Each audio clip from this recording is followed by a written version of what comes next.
was hopeful, but that hope was ripped away when Fuck, I heard the sound Obsidian of what was takes obviously blaze food rods, being bro. thrown at my Fucking hell. windshield.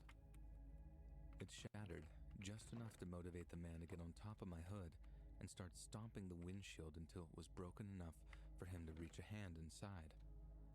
I screamed and climbed into the back seat. I was trying my best to get out of reach of this very insane and clearly dangerous person. He started tearing the windshield out of the way, and his face was even scarier than it was the first time I saw it. I was paralyzed with fear as I watched him begin to climb between the glass into the car. I had no choice but to get out of the car and hope the officer was close by. I opened the door and turned on my phone's Reviewers, flashlight. come on. I faced it toward the hood and was so relieved to see that he had become stuck. He was trying to climb out but wasn't able to. I then saw the beautiful, flashing red and blue lights in the distance and heard the sirens as he drove closer. I started frantically waving him down, and he pulled up beside me. He was out of his car in seconds, and another police car was pulling up behind him only a few minutes later. I was placed in one of the cop cars and watched as they actually drew their guns out, demanding that the man climb out of the car. This crazy guy was screaming and thrashing his body around. One of the officers grabbed him by the ankles and pulled him out of the vehicle. Out of ankles is The crazy. man tried biting him multiple times before being slammed to the ground and handcuffed. They put him in the back of the other car and told me more officers would be coming down to take pictures of the scene, and a tow truck would be down to tow my car. I was driving to the police station and gave my statement about everything that happened. I called my parents, who bought me a plane ticket home from the nearest airport, which the officers were nice enough to drive me to. I wish I could tell you the man who did that to me even gave a reason as to why, but he didn't. He was so mentally deranged that they said that he wasn't even fit to stand trial eventually, and I guess he was taken to some state mental hospital where the last I heard he stole Hero well, thanks for the follow. I wish that there was some justice for the hell that he put me through, and If I lose it all, lose it all. If I lose it all. but to me, it wasn't justice. He isn't being punished. I am. The memory of what happened punishes me every day. It's gotten easier to deal with as time goes by, but it'll always be there to torture me anytime I'm reminded of that man in the window.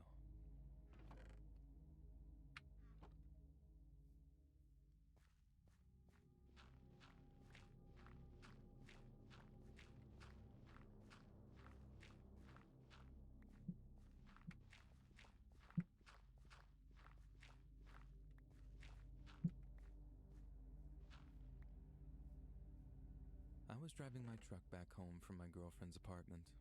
There was a pretty big storm going on that night, but I figured since I only lived 10 minutes away, I'd be fine.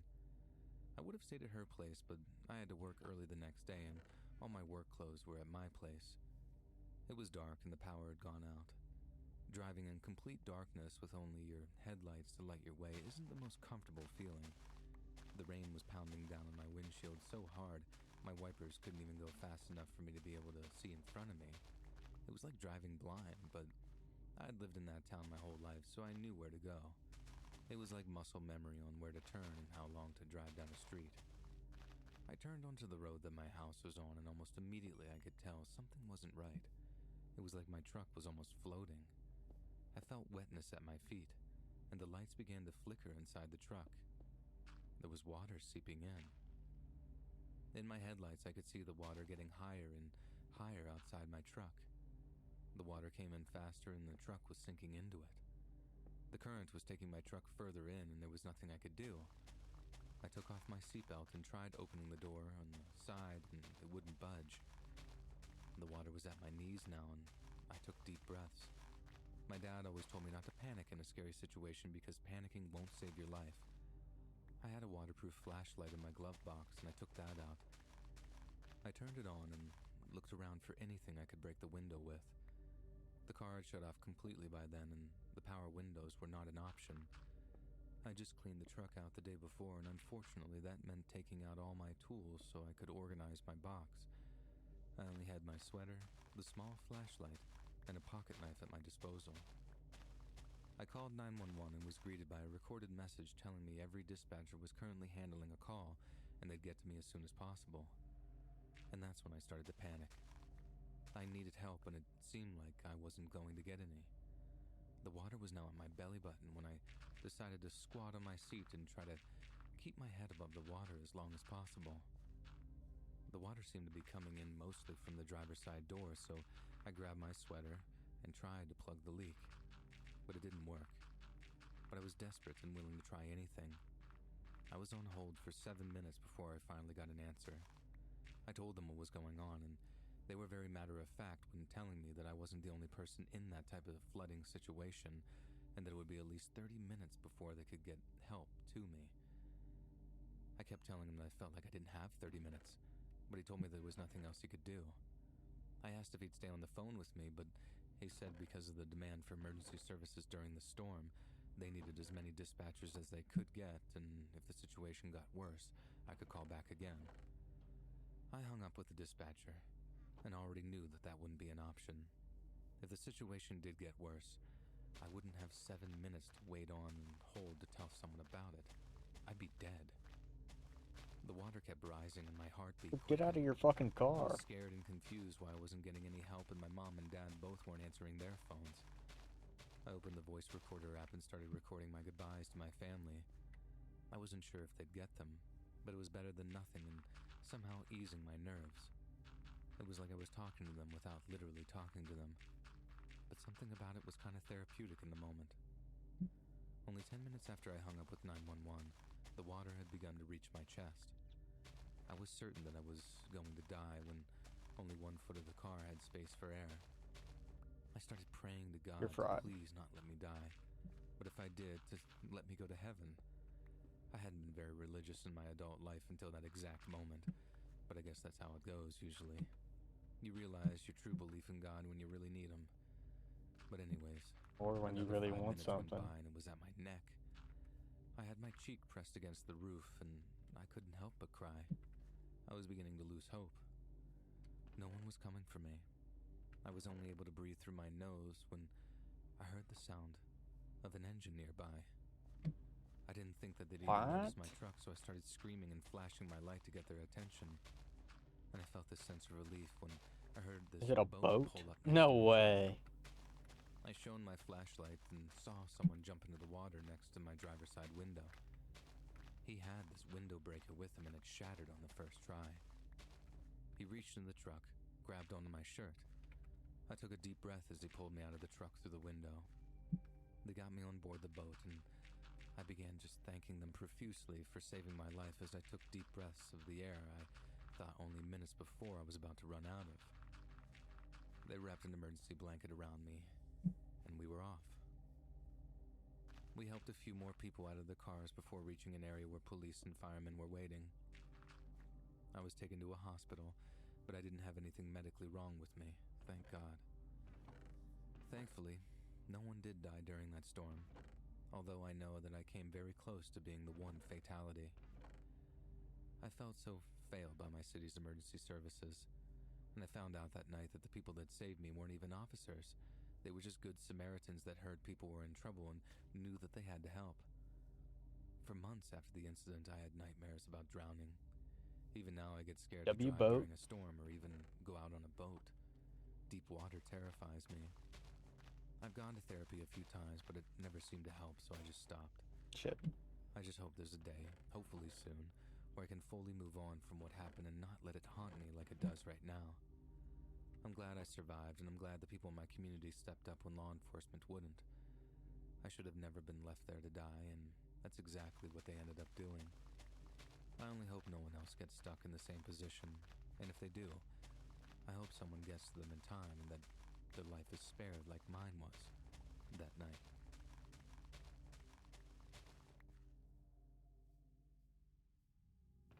I mean, realistically, what could the cops have done?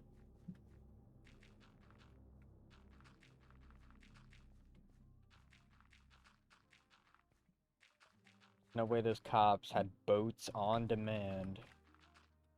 And there were just a shit ton of other people who needed help too. I tend to compare myself to others quite a bit, as someone who is terminally online, it's almost impossible not to do. But as they say, comparison is the thief of joy. Someone looks like they got it all together, but in reality, they just don't.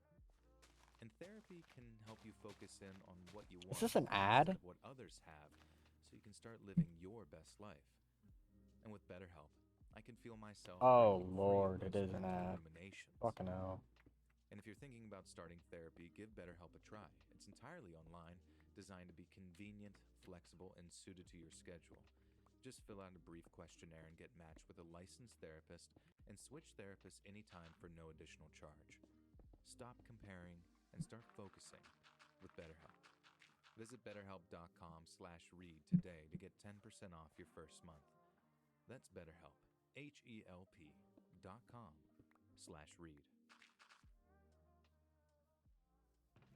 I think that was his own personal ad though. It said /read at the end, and the name of the podcast is Let's Read. So I'm assuming. Off a close to 24-hour shift. I worked in construction, and management had no problem overworking us if there was a deadline and we weren't close enough to being done. We were given overtime, so a lot of us were fine with it. I was driving home from the job site, and because it was close to 3 At least they get overtime. there weren't many other cars on the road. I gotta admit that I was way too tired to actually drive. I've been up for almost 40 hours total. And yeah, I was being reckless, but wanted so badly to get home and just go to sleep. I was drifting to sleep a few times during my drive home, but was immediately woken up by the sight of a young girl sitting by herself on the side of the road. I passed her at first, but my gut told me to just turn around and see if she needed help. I pulled up beside her, and she looked up at me. She couldn't have been any older than 7 or 8 years old. I asked her what was wrong or if she needed help, but she wouldn't say anything. I felt wrong leaving her there, so I opened my car door and told her to get in and that I wasn't going to hurt her. She was a little hesitant at first, but she got in anyway. I planned to take her to the nearest police station so they could hopefully find out who she was and get her back to her family. I tried numerous times to get her to tell me anything about herself, but she said nothing and instead just continued to stare at me. Her eyes were on me the whole time.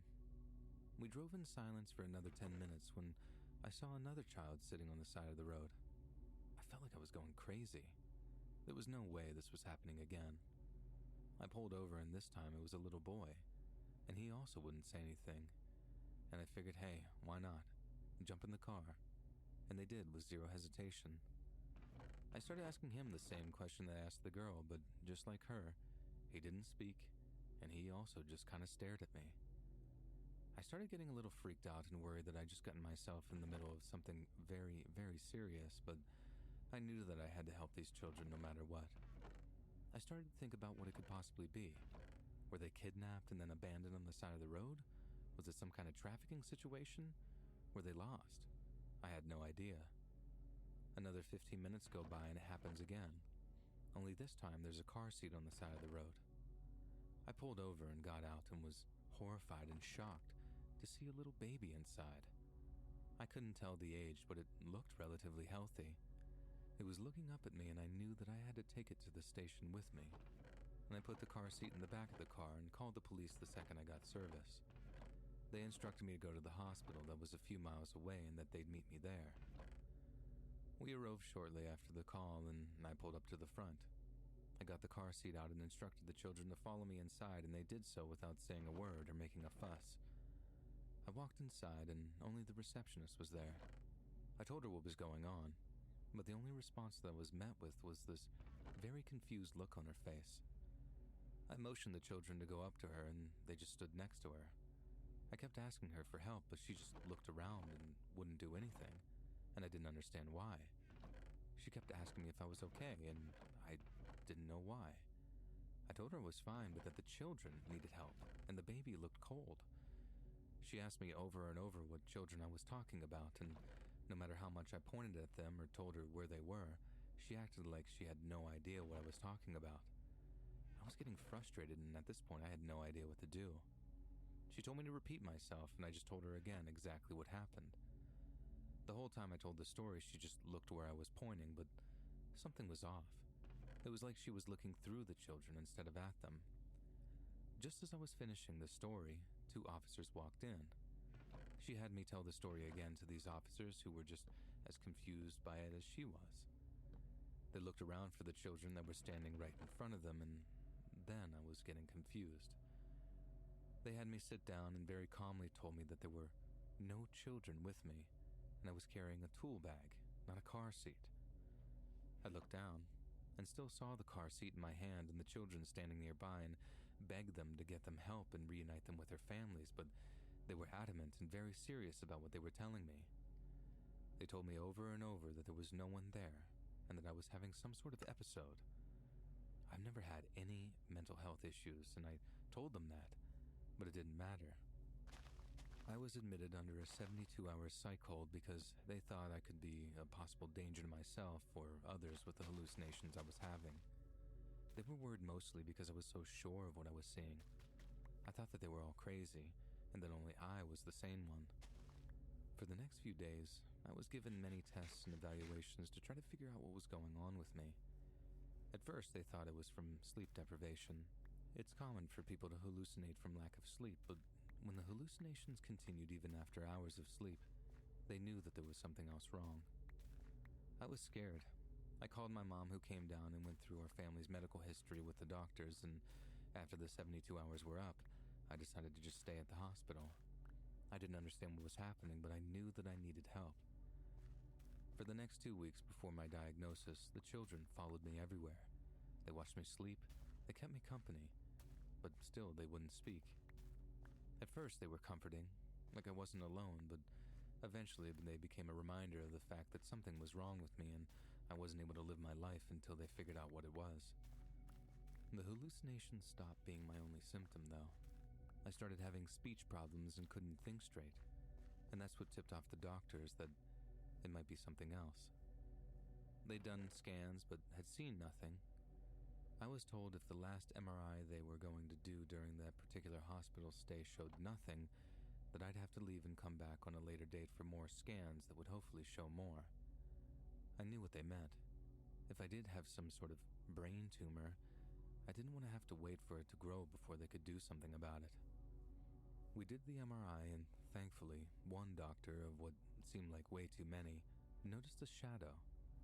I did have a brain tumor. It was small, but it explained all my symptoms. It was determined to be a malignant frontal lobe tumor that was compressing the optic nerve, and unfortunately it wasn't something they could operate on due to its close proximity to the optic nerve. But they were hopeful chemo and radiation would kill the cancer cells since it had been caught so early.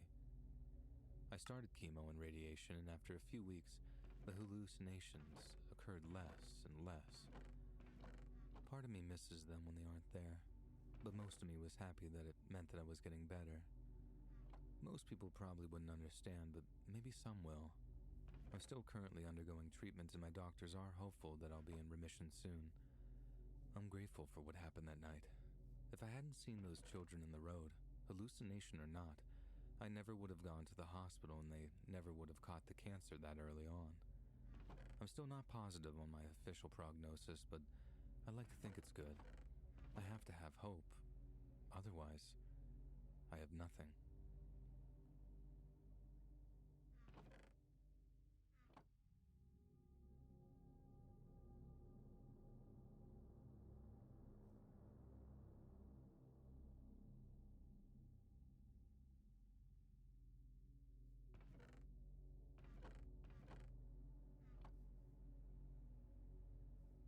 I was 16 and had just gotten my license. Think of the typical self-absorbed idiot 16-year-old guy. Yeah, that was me. It was Friday night, and I was begging my mom to let me take the car to meet up with friends to hang out, and she was adamant about that not happening. She kept saying that I was probably going to go out drinking, and she didn't want me to be an idiot and drive drunk. I kept telling her that I wasn't going to, but she was set in her decision.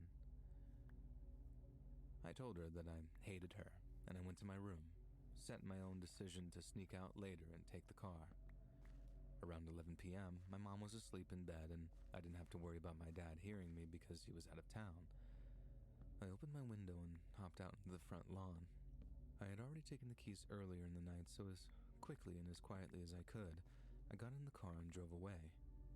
My mom forced me to install Life 360 on my phone, so I just turned it off to prevent her from knowing where I was if she did notice that I was gone. She was the type of mom to call the police to go looking for me if I wasn't home when I was supposed to be. I texted my friends and asked them where they were, and of course, they had driven to LA. I was over an hour away from where they were, and I hate to say it, but I still decided to go. I was on the freeway for a while because of traffic and decided to take some side streets because I hoped it would be faster. It really wasn't, but that's just the joys of living in Southern California. Traffic everywhere, all the time. Well, eventually I got lost and I didn't want to turn my phone on to look at a map, so I tried to get myself to a freeway to hopefully find my way to get back home. Time was going by so fast, and the later it got, the more lost I felt like I was getting. It's not easy for me to admit, but I was scared, and honestly, I wanted my mom. I was going down side roads, alleys, and through some not-so-safe-looking neighborhoods, not really thinking about my own personal welfare. I turned down another narrow road and was shocked to see a truck blocking the way. It was parked sideways like it was deliberate. I tried reversing, but was met with a man, now pointing a gun at my face, pounding on my window. I started sweating, and I didn't know what to do, so I did as I was told. He told me to open the door and get out, so I did. He pulled me out of the car and shoved me to the ground. Another guy ran up to me and started kicking me so hard I thought my stomach was going to rip open from the force of each blow. I was begging for them to stop and screaming for help. A few other guys stood around, watching as he continued to beat me. I was lying there, just completely helpless. All I wanted as I laid on that ground was for my dad to come and save me. I knew that wasn't possible, but the thought of seeing my parents again gave me some kind of hope of making it out of there alive. I realized that an end to the beating would not come quickly, so I curled up in a ball and brought my arms up to protect my head and face. Doing that must have given him the idea to start stomping on my face, though, because the second my arms came up, his foot came down right into my jaw. The pain that I was feeling was minimal in the moment. Something I realized later was from the rush of adrenaline in my body. After what felt like forever, it finally stopped. I think that they thought I had passed out, but I didn't. I was just incapable of moving any part of my body. I saw flashes of light through my eyelids and realized that they were taking pictures of me, like they were proud of what they did. They laughed as they searched my pockets. They took my keys, wallet, and phone, and I heard them drive off with my car, and all I could think about was how much I wished that I had listened to my mom and just stayed home. I remember laying there as the pain started to creep in. My jaw hurt the most. It felt like it was broken. I was able to open my eyes, and in the dim light, I saw all the blood spread around my body on the asphalt. I tried lifting myself up, but the pain was too much. I felt tears stream down my face when I began to realize that there was a large possibility of me dying right there, alone on a random street, knowing the last thing I had said to my mom was that I hated her. I didn't hate her. I wanted to see her more than anything. I wished that she was there with me, getting me help and telling me everything would be okay. I must have passed out because the next thing I remember is the paramedics waking me up and asking me my name and what had happened. I was still lying in the middle of the road as they began to load me onto a stretcher as the ambulance waited to take me to the nearest hospital. I was barely able to speak, but managed to tell them my name before blacking out again, I guess. I woke up in the hospital a week later with my jaw wired shut. Apparently, it had been broken from the stomp to the face. My mom was sitting by my hospital bed when I woke up, and she cried as I told her and the police all the details of what I'd been through. They said it was probably part of some gang initiation and that I was lucky to be alive. The doctors told me the same thing as they described my injuries. I had multiple broken ribs as well as a massive internal bleeding from being kicked in the torso so many times. Along with a broken jaw, I had a broken nose, other extremely painful facial fractures, but most horrifying injury of them all was the discovery that my Achilles tendons had been cut. To this day, no one can tell me why they did that and why I didn't feel it when it happened. I had to have surgery on both my ankles and even now face the possibility of even more surgeries and physical therapy before I can even think of walking normally again. I had to stay in the hospital for months before being allowed to go home. I feel so stupid for what I did, but what happened to me was literally the worst case scenario of what could happen when you take your parents' car as a teen. I'm not telling this story to make you think that this is what happens when you disobey your parents. This is not common. I guess I just want to say that sometimes your parents really do know best, and when they tell you no, or that something isn't a good idea, it really is because they care. They knew more than you, and don't take their life experience, wisdom, and unconditional love for granted.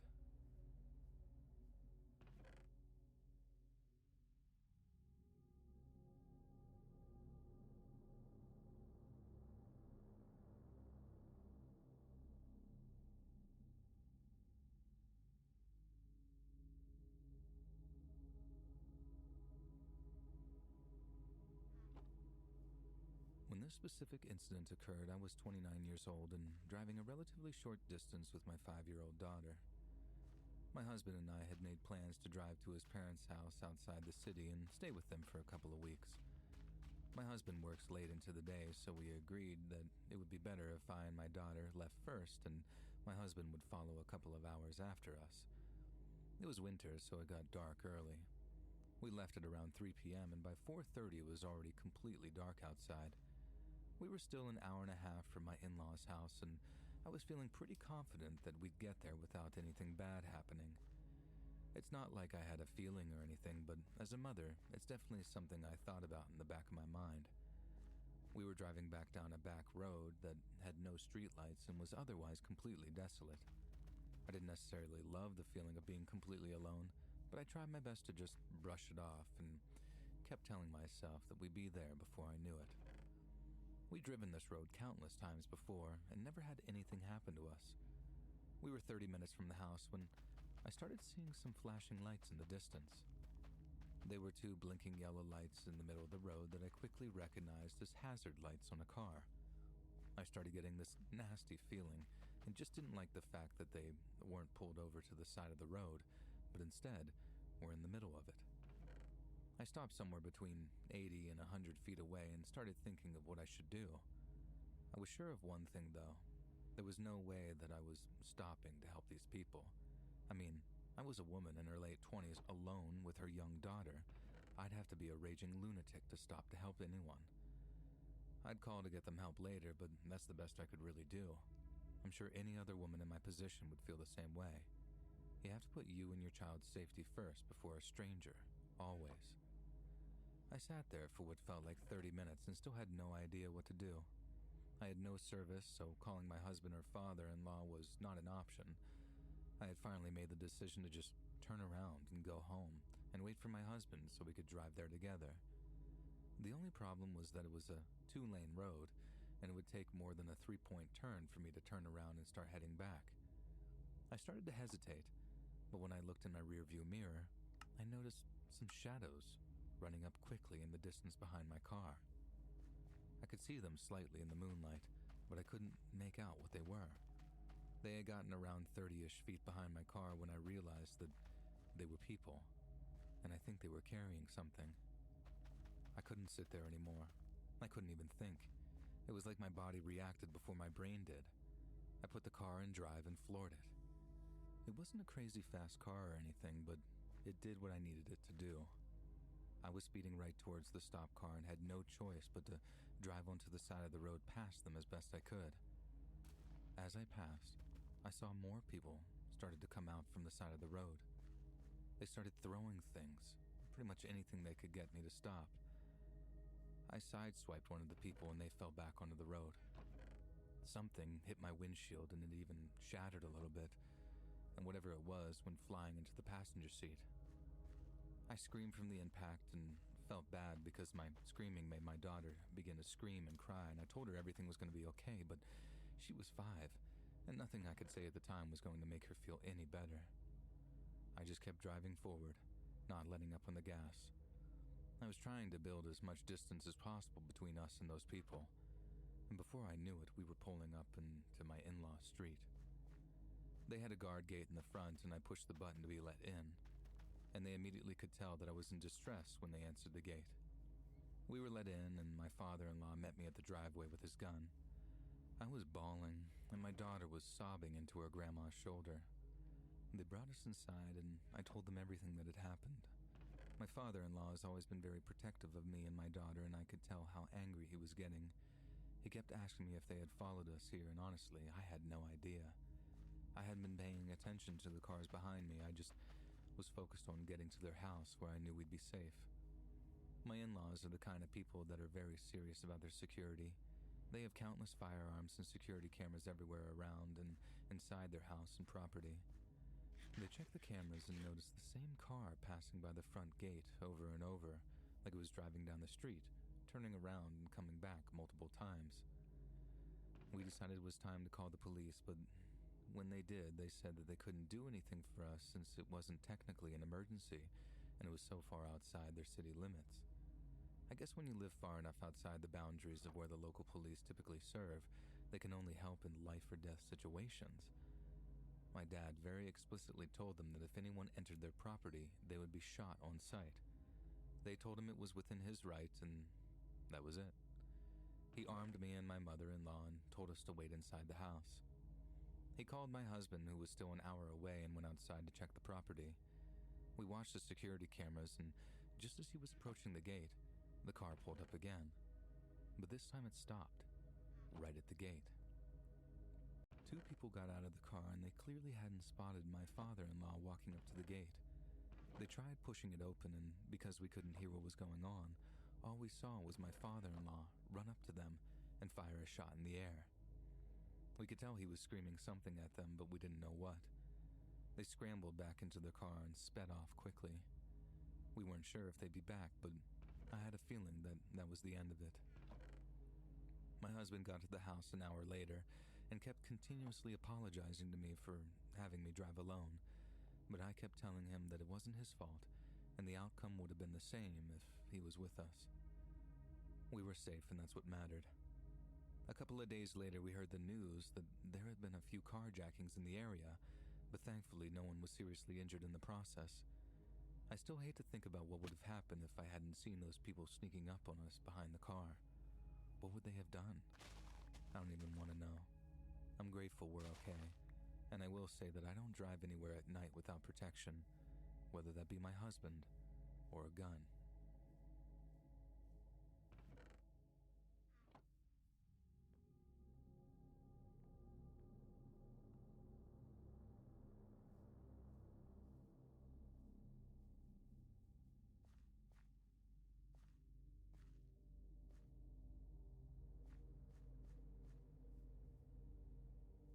I'm a single mother. I know a lot of people will roll their eyes when they read that, but it's important to the story, so don't judge too hard. The story I'm about to tell you took place when I was in my late 30s and my two daughters were 14 and 16. I had just gotten out of an intense custody battle with her father, but thankfully was awarded full custody due to his drug addiction and rocky financial status. My girls and I were so excited to be moving to another state, away from all the drama the custody battle had caused. There was a lot of choosing sides and blame being thrown at even my daughters that we decided getting out of such a toxic environment by moving was the best idea for us. It was early June and the weather had started to warm up.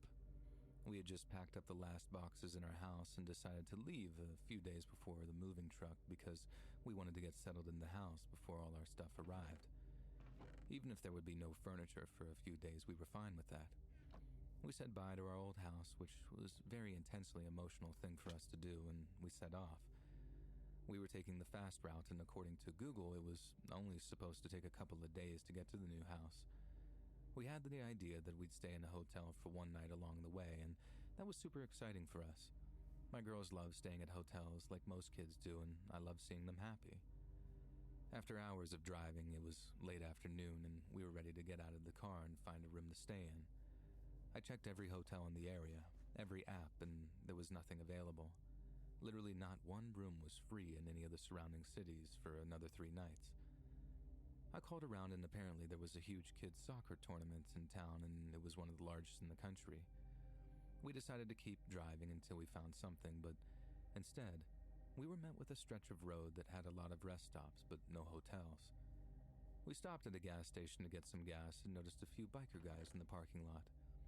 As I waited at the pump, I noticed one of the men staring into the backseat of my car, clearly looking at my daughters who were both asleep.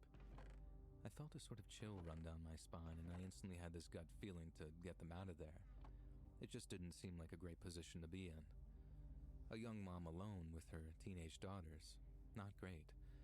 I didn't even wait for the gas to finish pumping. I took it out, closed the gas cap, got back in the car as inconspicuous as possible, and got back on the highway. I watched to see if they were following us, but they didn't, and I thought maybe I had just been a little paranoid, so I stopped thinking about it. The girls and I decided to stop at the rest stop. We felt like it was safe enough because at the time we had pulled in, there were plenty of other vehicles and people around. I had my daughters cover the back windows with the blankets that we had brought with us, and we all fell asleep at around 8 p.m. I had the intention of only sleeping for a few hours before heading off again, but I had failed to remember to set an alarm. Instead, I was woken up by the loud roar of a motorcycle pulling up beside the car. I don't know what it is about being a mom, but every sound I hear makes me wide awake in seconds when my daughters are around. I sat up and looked outside the window and was terrified to see the same men from the gas station only a few parking spots away. And they weren't alone. There was at least 25 to 30 of them now. I was fairly positive that they hadn't seen us, so I decided to not wake the girls. I didn't want to scare them. I started the car and turned on the headlights, but no matter how much I tried to pull out of there unnoticed, it just wasn't going to happen. Something in the universe wanted those bikers to see my car and recognize it quickly. And the second my headlights switched on, every head turned and looked directly at us. I was hoping the men from the gas station wouldn't realize that they had seen us earlier, but of course, that wasn't the case. I heard one of them yell out to the buddies that they knew us and that they were a couple of hotties in the back seat. I was immediately terrified, but also rolling my eyes because who even says that? Especially about two teenage girls who were obviously underage. But then again, they didn't seem like the kind of people who would care about that sort of thing. I honestly thought that if I just drove away that it would be like the last time where they wouldn't follow. But no, they were quick to follow right behind. I woke up the girls and I wish I could have been one of those moms who sugar-coated things to save their kids from being scared, but there was no way to do that with what was going on.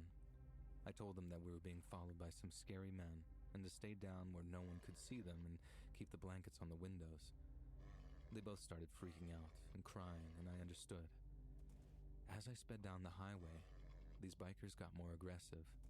They began throwing things at my car and swerving as they tried to run us off the road. I was trying my best to stay calm and on the outside so as to not scare the girls any more than they already were. But on the inside, I was having a full-blown panic attack. I knew my main priority had to be maintaining control of my car.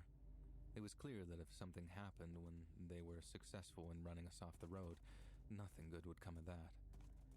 They started yelling at me to just pull over, and that they only wanted to chat.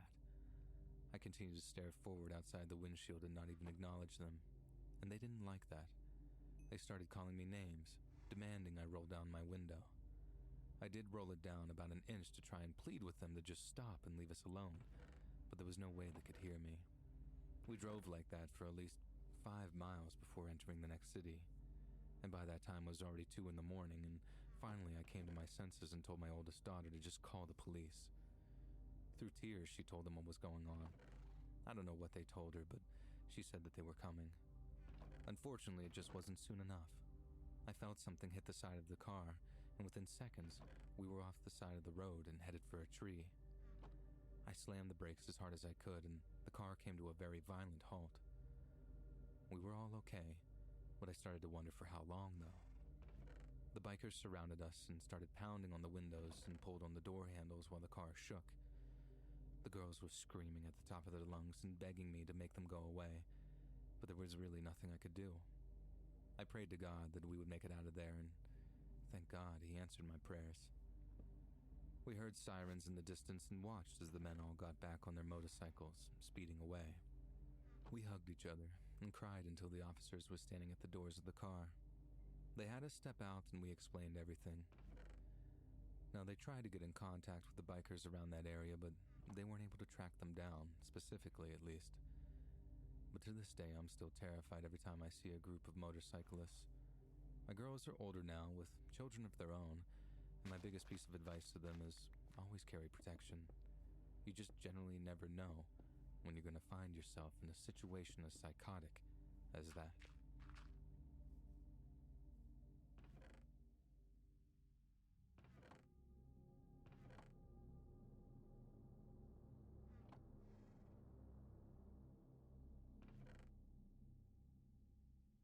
Life needs more Cedar Point, and that's what you'll get with the 2024 Summer Pass. Get unlimited visits through Labor Day, plus free parking.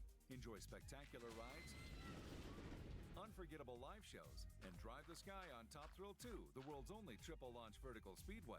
It's all yours for just 3 payments of $25 after initial payment. Online only, plus applicable taxes and fees. But hurry, because this price goes up July 8th. Get your Summer Pass today, only at cedarpoint.com.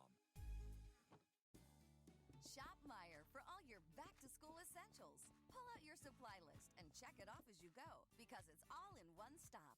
Find Crayola 24-count crayons, Crayola 12-count colored pencils, Elmer's glue, and Meijer 100-sheet composition notebooks, all for just 50 cents. Plus, select backpacks are 20% off. You'll get an A+ in savings when you shop back-to-school in one stop at Meijer. Exclusions apply. See all the deals in-store or in the Meijer app.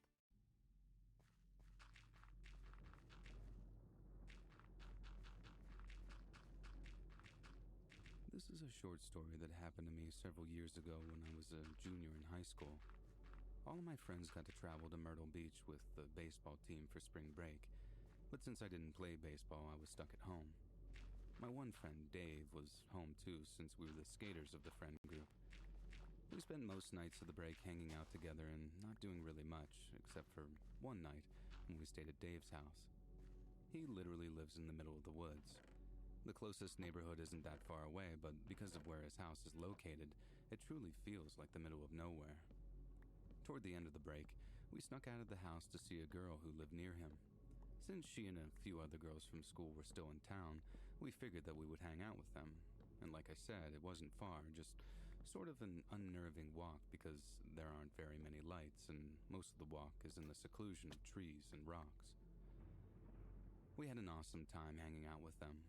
I liked this girl at the time, so it was great to be able to spend so much time with her.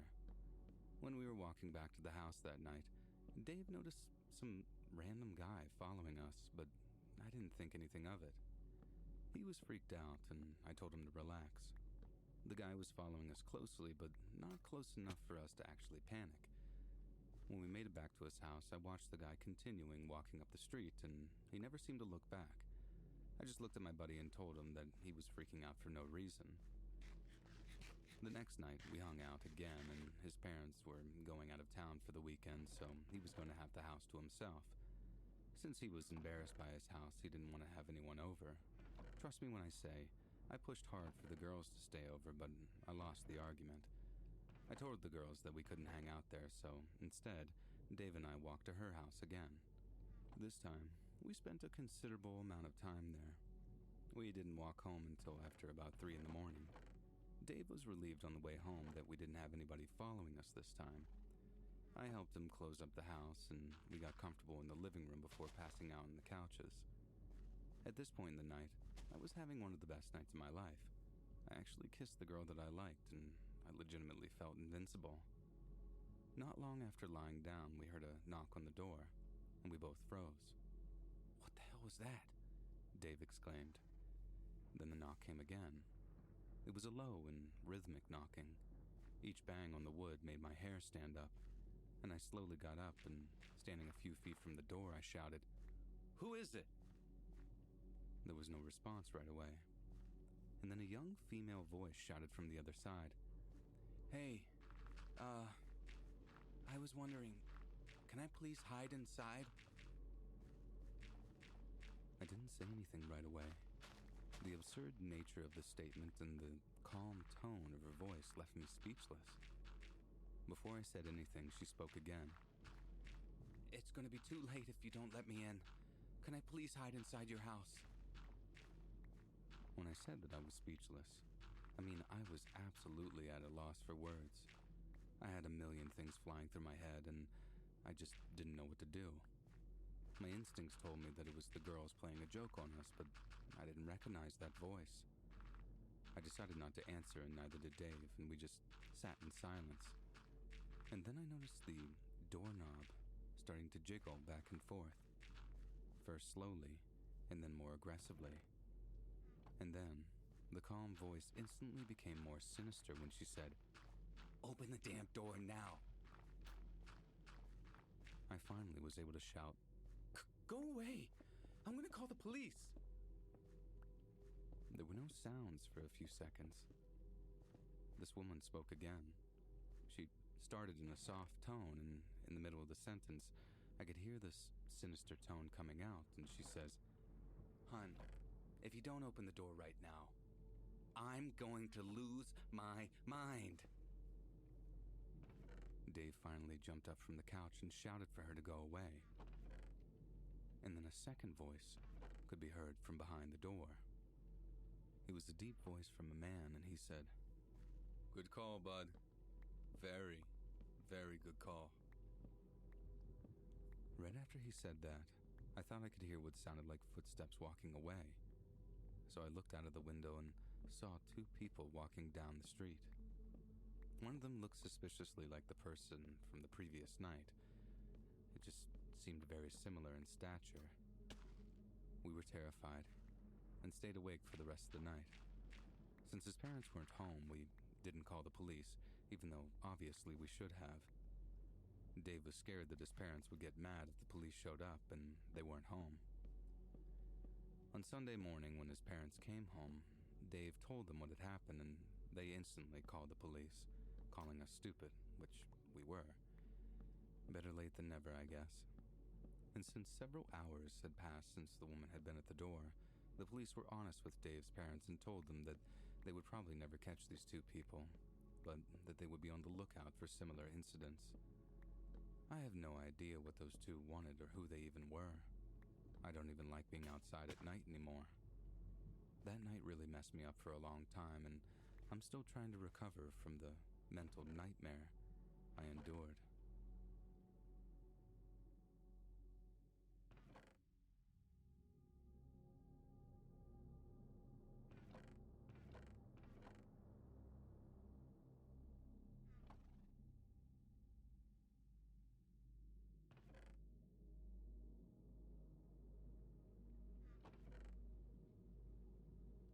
I always had a really hard time focusing when it came to schoolwork.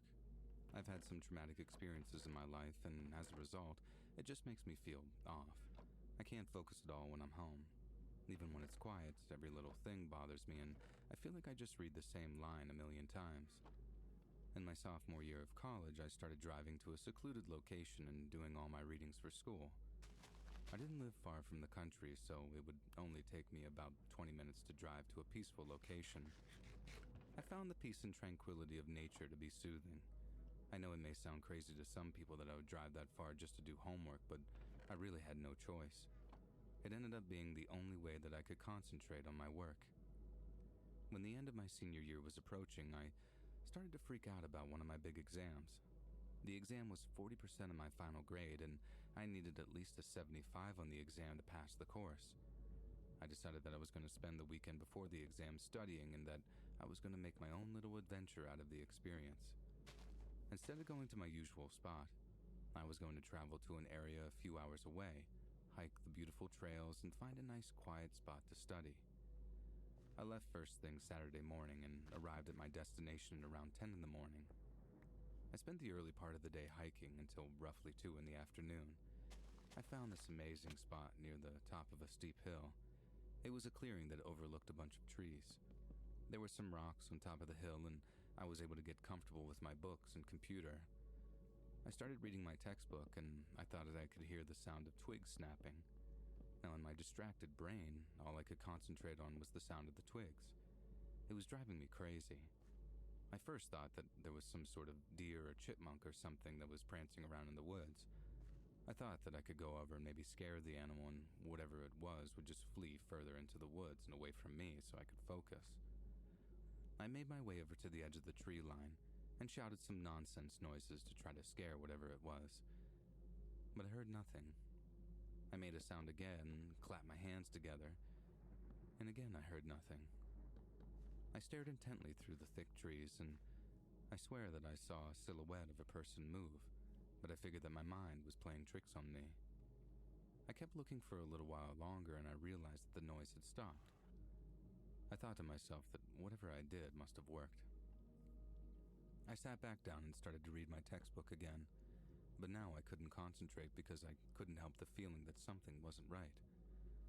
I flipped through the pages several times, and once I realized that I wasn't retaining anything, I decided to pack my things up and head back.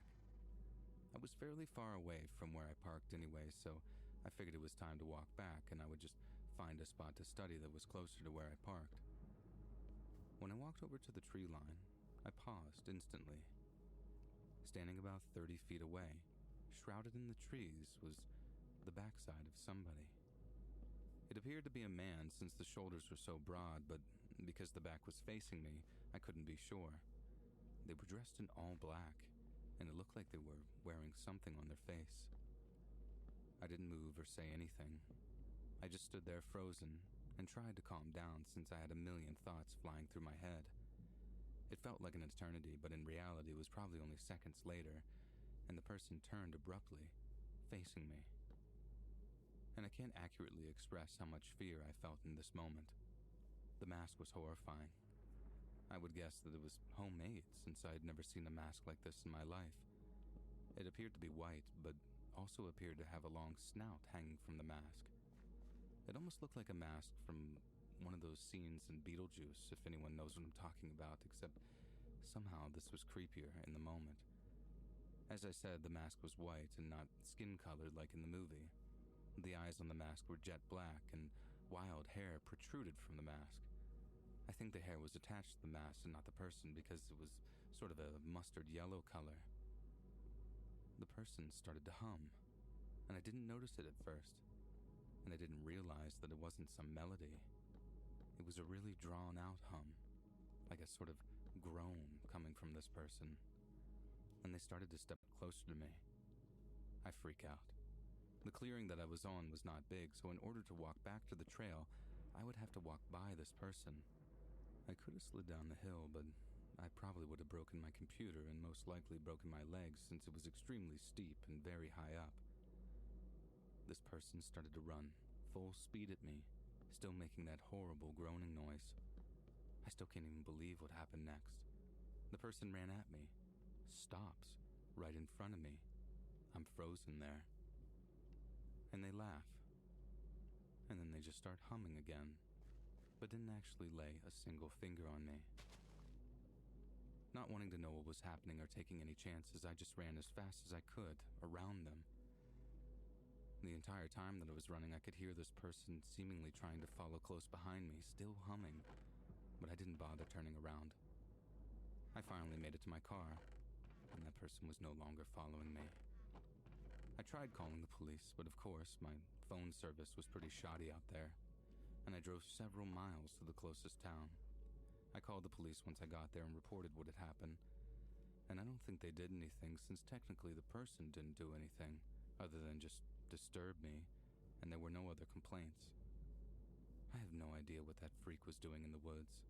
I don't know if they were on something, playing some type of prank, or truly messed up enough to actually hurt someone.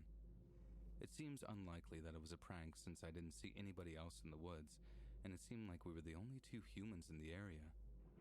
I realized I shouldn't complain since I was unharmed in the incident, but the psychological trauma that I felt, it still sticks with me to this day. I'll never forget that terrible afternoon, and the memory of that horrible mask.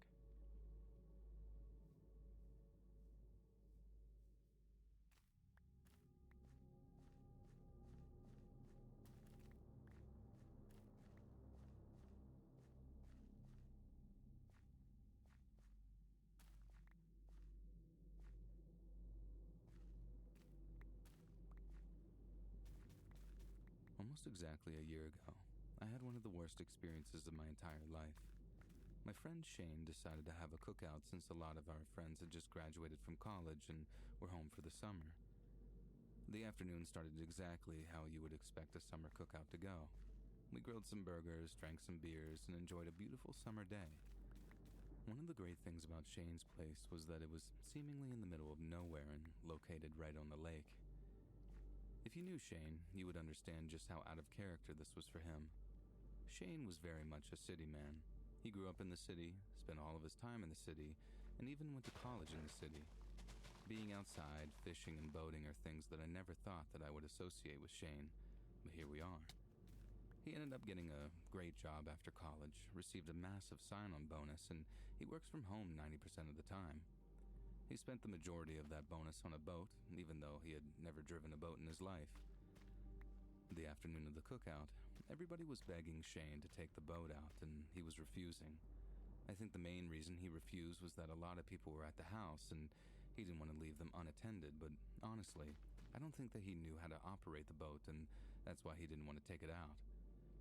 As the afternoon progressed and people started leaving, and eventually there were only 7 of us left, the girl he liked at the time started to beg him again to take the boat out, and before we knew it, all of us were chanting and begging him to take it out as well, and finally, he gave in to the pressure.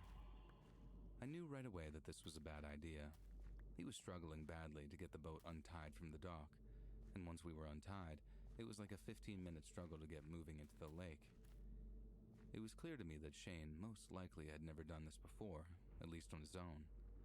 It was around 5 in the afternoon at this point, so it was still light outside, and we probably had a good 3 hours of light. I figured that we would take the boat around the lake a little bit, not move too far from shore, and be back before it got dark outside. Well, it was apparent that not everyone on the boat shared my concern. Everyone except me was pushing Shane to go further. Turn down this channel, go over here, etc. And before we knew it, we had traveled far from Shane's house. It was starting to get dark out, and I could tell that Shane was nervous. I asked if he knew where we were, and he just shrugged quietly. Around 8:30 it was nearly dark out and everyone on the boat was getting cranky. And now tempers started to rise because Shane had no clue where we were and he had no idea how to get back. Shane started yelling at everyone, telling us it was our fault for making him take the boat. He was half right, of course, but some of the blame is on him also since he gave in to the pressure. Around 9, not only were we just drifting on a pitch-black lake, but it also started to rain lightly, which caused the temperature to drop quite a bit. We all huddled up under the little canopy on his boat, and I said that I was going to call the authorities and they would send someone out to help us. Well, Shane didn't like this idea one bit. Basically, he said that we can't call. And this is when he finally admitted to us that he didn't have a license to drive the boat, and the boat wasn't insured either. So if the police came out, that he would be getting a nice number of fines. So instead of getting help, we just kept drifting. And at this point, nothing was scary, it was just annoying. I mean, sure, the darkness of night on the water is eerie, but being cold, wet, and angry trumped any feelings of fear that I may have had. At nearly 10 o'clock, Shane exclaimed that he knew where we were, and he would get us back. He said that we were almost at his place. A few minutes passed, and we started making our way close to the shore, and just as we were preparing to dock, Shane said in a sort of depressed voice, "Oh no." I looked up and realized the reason why he said that was because there was no dock to be found, and no houses in sight. Wherever we were, this was not where Shane lived. Finally, I had the genius idea to check the GPS. I don't know why it didn't dawn on me until now, but I blame it on the drinking and the fact that I've never actually been on boats or used GPS on a boat. It took a second to find service, but when I finally did, I realized the nightmare situation that we were in. Not only were we nowhere near Shane's house, but we were also truly out in the middle of nowhere. The shoreline next to us was nothing more than a small little island, and the next closest shoreline seemed very far off. After some panicking and yelling, of course, we all calmed down and agreed to work together to get back to the mainland. The idea was that once we got to shore, we could just use the GPS map to follow the shore all the way back to Shane's place. It took a little while, but we eventually got to the shore and started slowly making our way back.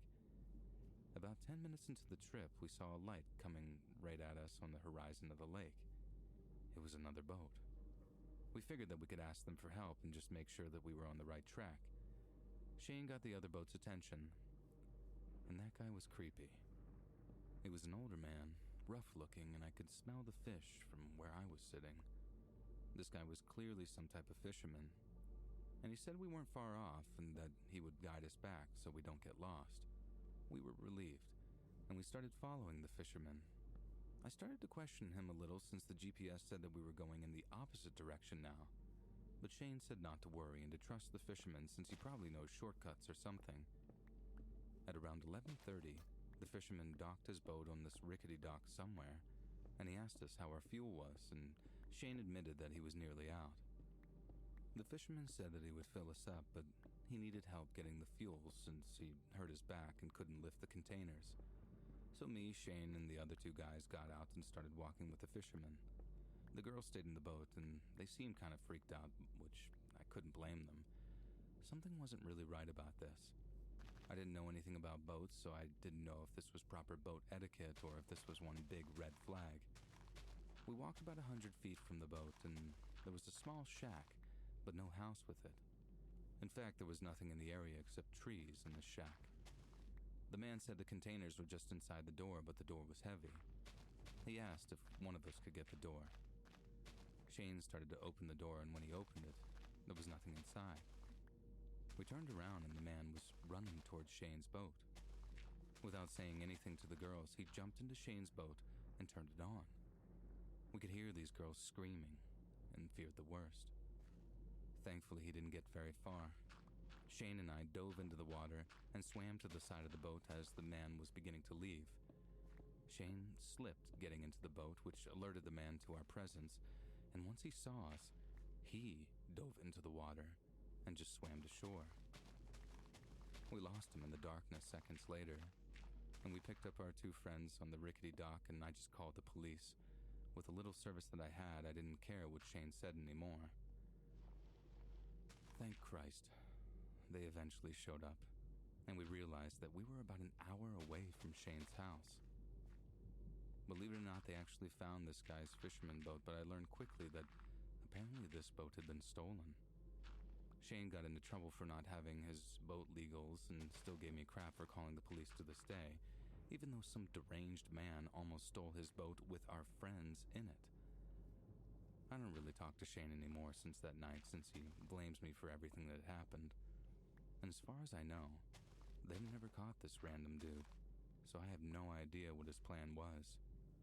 All I know is that this was one of the worst nights of my life, and it could have been a whole lot worse if we hadn't caught him before he left the dock.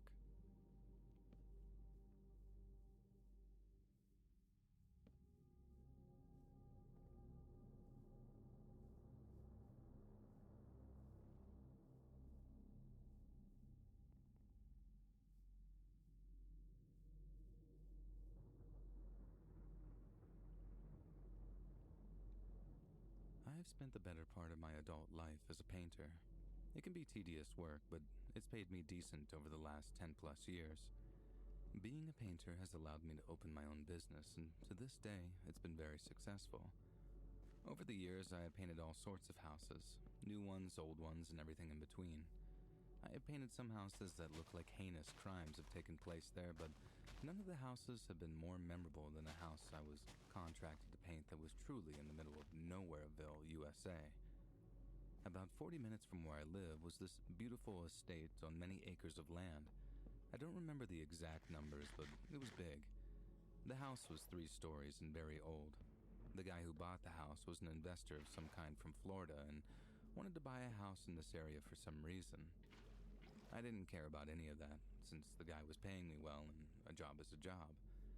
My crew for this job was myself, my brother, and his wife. Since the house was so big, it was easily going to take several days to paint the entire interior of the house.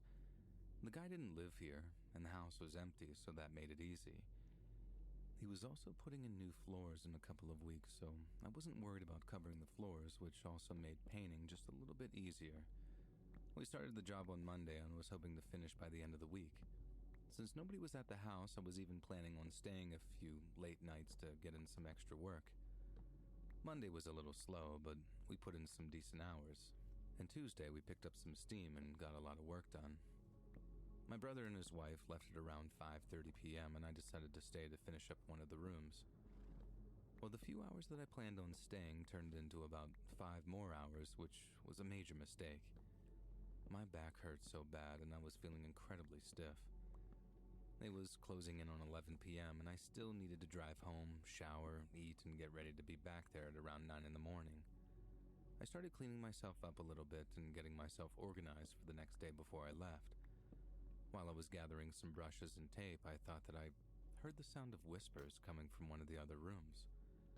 The house was objectively freaky. It was a giant mansion in the middle of nowhere with no furniture and looked like a recipe from a horror movie. I'm not gonna lie, I half expected a ghost or something to jump out. After a quick and not very thorough investigation, I chalked up all the whispering sound to just my mind or the wind or something, house noises as they say.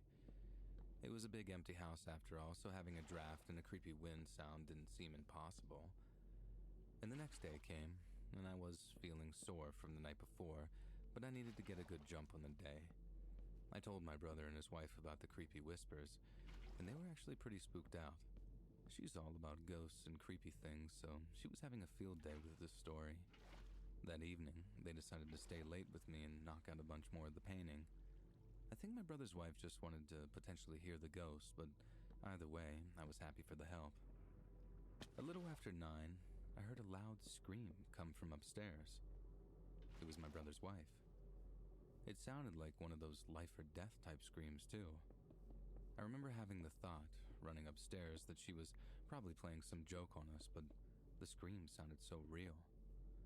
When we finally made our way to the room at the end of the hall, she was lying in this fetal position on the ground by the window where she was painting. She had a stand-up light that had knocked over next to her, and some of the paint spilled on the ground. At first, she seemed inconsolable.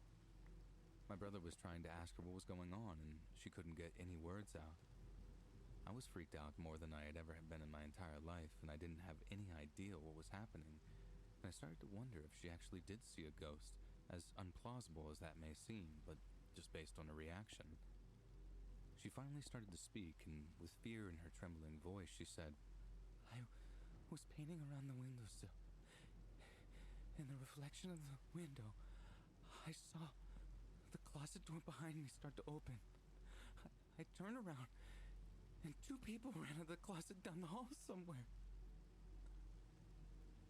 And that was somehow scarier to me than anything I was thinking. The idea of ghosts is silly when you think about it, but the fact that 2 people were in the house, well, that freaked me out more than some hypothetical apparition. We grabbed our phones and went to the car where we barely had any service, but we did have enough to call the police and the homeowner. Even though the house was out in the middle of nowhere, the police showed up pretty quickly and searched the home. We were horrified when they escorted 3 people out of the house, 2 women and a man. The look in their eyes as they were being apprehended is still burned into my memory. These sort of dead but angry eyes, just staring daggers right through me. Apparently these people had been squatting there for months, even before the house was even purchased. They somehow had avoided being seen or found out during that time. It makes my skin crawl thinking that I was in the house alone with them, and I had no idea. I don't think they intended on hurting us, but all 3 of them had knives and various other things on them, and I'm happy I didn't have to find out. I'm not sure exactly what happened to them after they were arrested. All I know is that this job made me feel off from the very beginning, and apparently my gut was correct. I'll never get the sound of her screaming out of my head, and it's a sound that I hope I never have to hear ever again.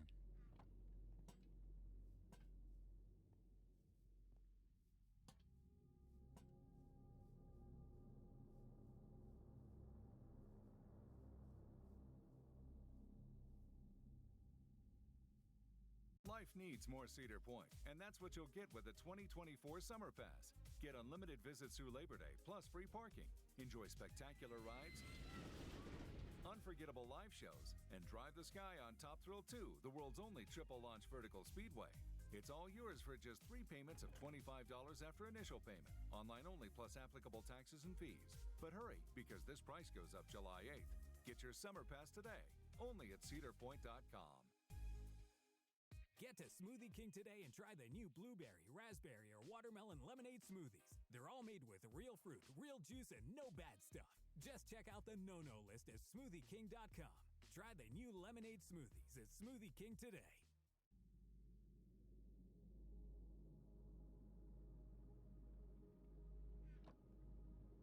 Let the story I'm about to tell you be a lesson for you. Choose your friends carefully, because sometimes the people you think are your friends are the very monsters we're afraid of.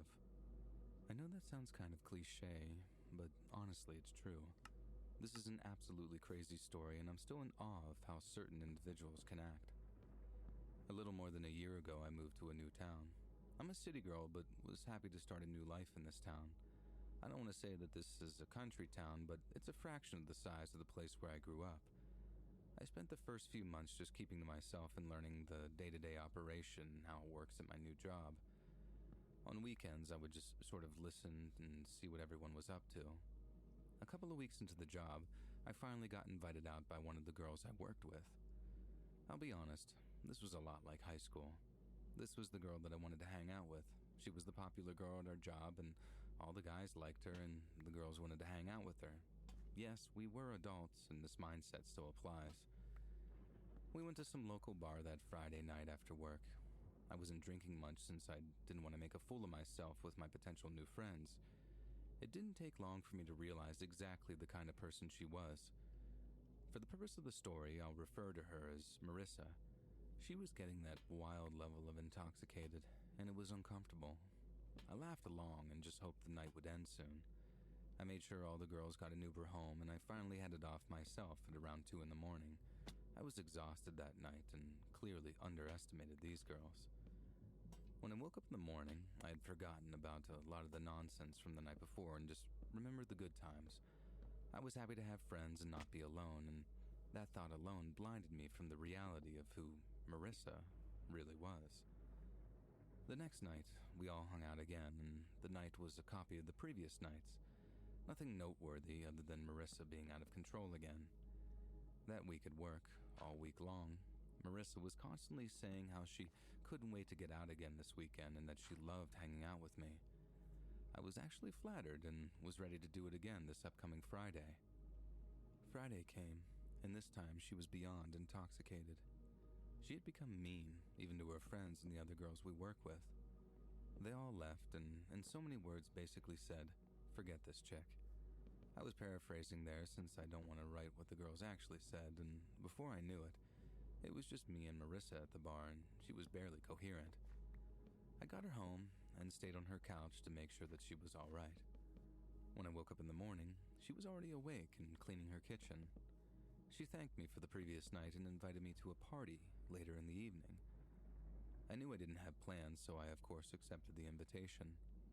She told me to pick her up at around 10 that night and that she would direct me to the party. She had me excited about the party before we even left the house, and she told me it was going to be an epic party at her friend's barn. Massive bonfire, some food, drinks, dancing, and much better company than we would have at a local bar. I was so excited that I was basically singing in the car. Well, that excitement started to dwindle when I realized how long we'd be driving. It was after 11 and we still weren't there. If I knew I was going to have to drive an hour to some party, I would have declined, but Marissa was pumped and I really wanted her to like me. She finally had me pull over, and sketchy is the only word I can think of to describe the situation. There was nothing in sight at all. No streetlights, no signs, no houses, and most notably, no party. I asked her what was going on, and she says, "You're gonna love this." It was so dark when we pulled up, I didn't even realize that there was a small barn on the side of the road. I could see the beam from a small flashlight shining through the doors. Marissa told me that the party was over there and we needed to hurry up, which made no sense. Why would we need to hurry up? While we were briskly walking over towards this barn, I noticed that Marissa was wearing jeans and the person who was waving the flashlight seemed to be dressed in all black. Yet here I am, wearing some cute dress, and I got full makeup on. When I was almost at the barn door, I noticed that Marissa seemed to have fallen back. She was walking about a foot behind me for some reason. The guy with the light opened the door, and inside, I still can't believe what I saw. It was one of Marissa's friends from the bar, the one that said not so nice things to her. She was sitting unconscious in a chair.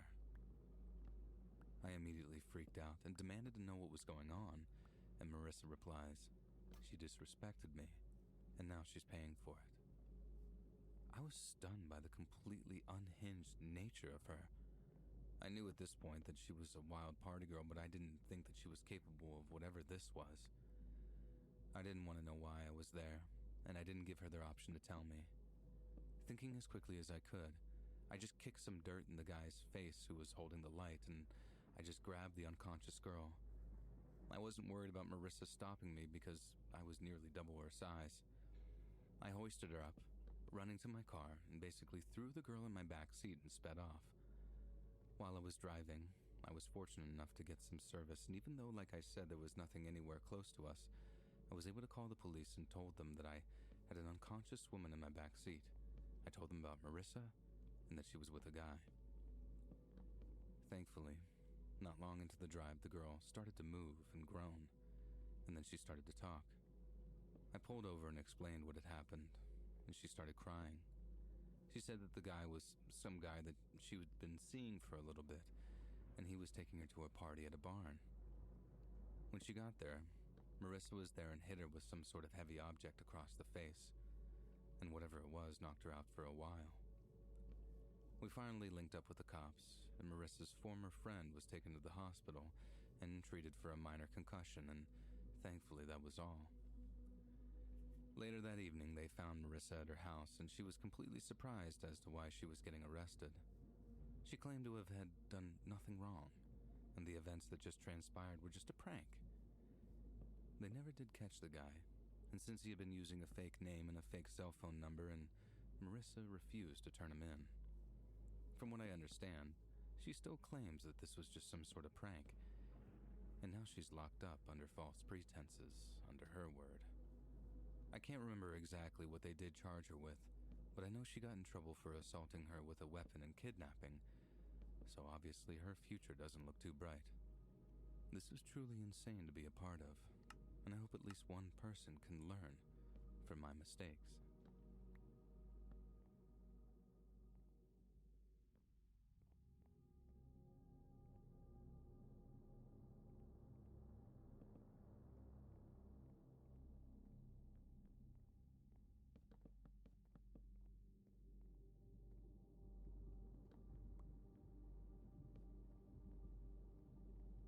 I've always been someone who loved the outdoors, even as a kid growing up in a small city.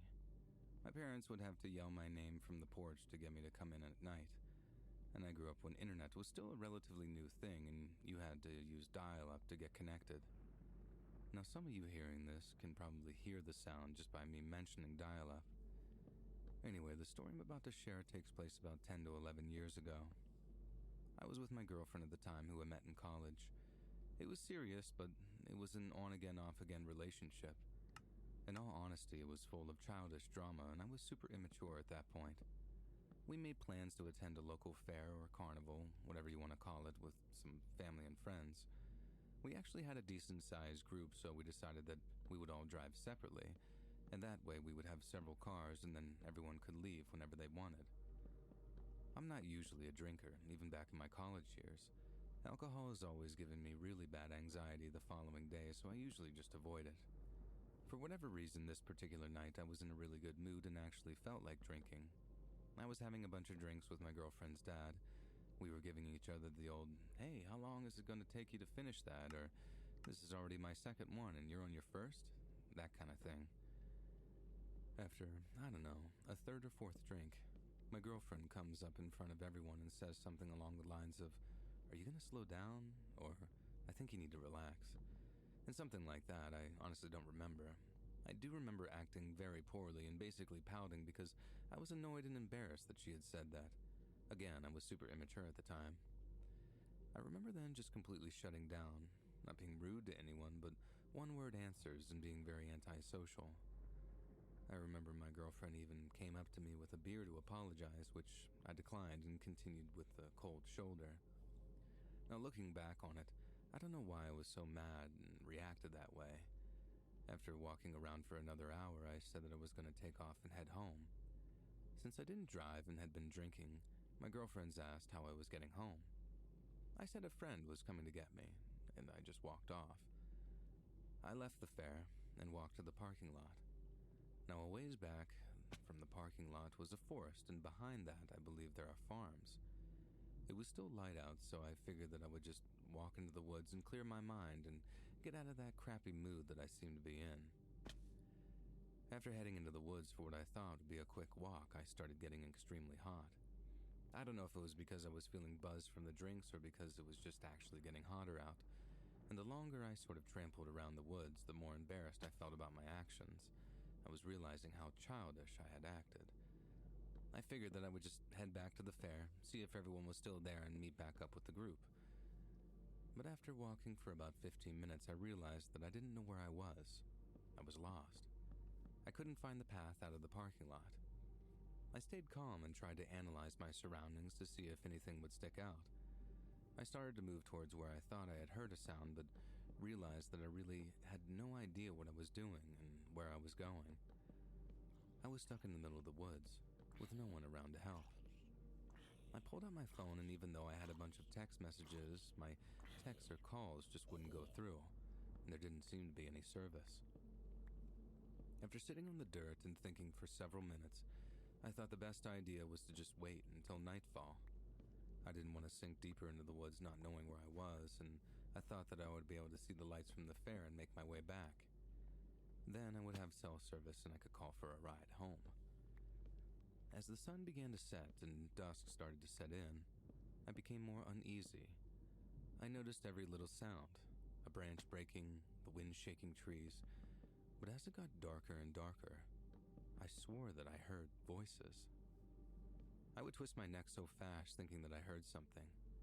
It sounded like the voices were getting closer and closer until silence. Everything was so quiet.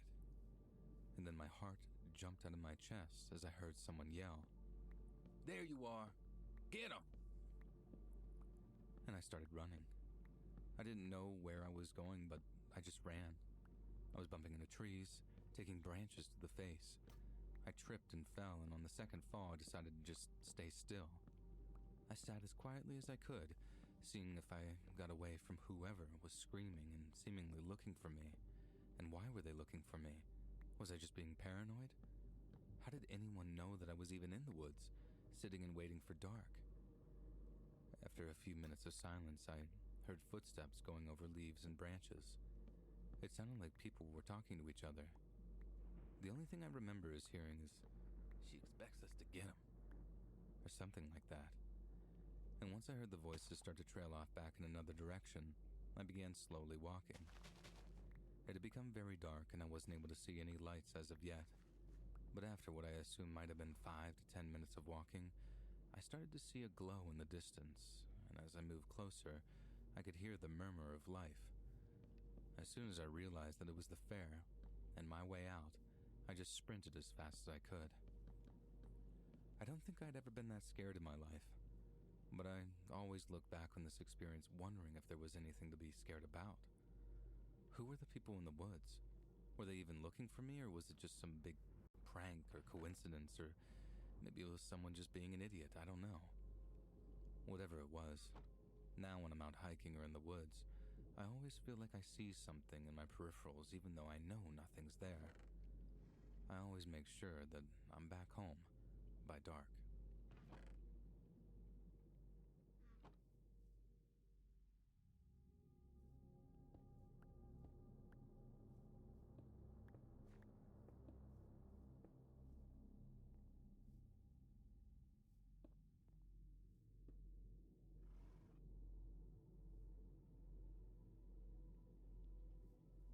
So the events of the story still make me think back to that night, and I'm still trying to process what exactly happened.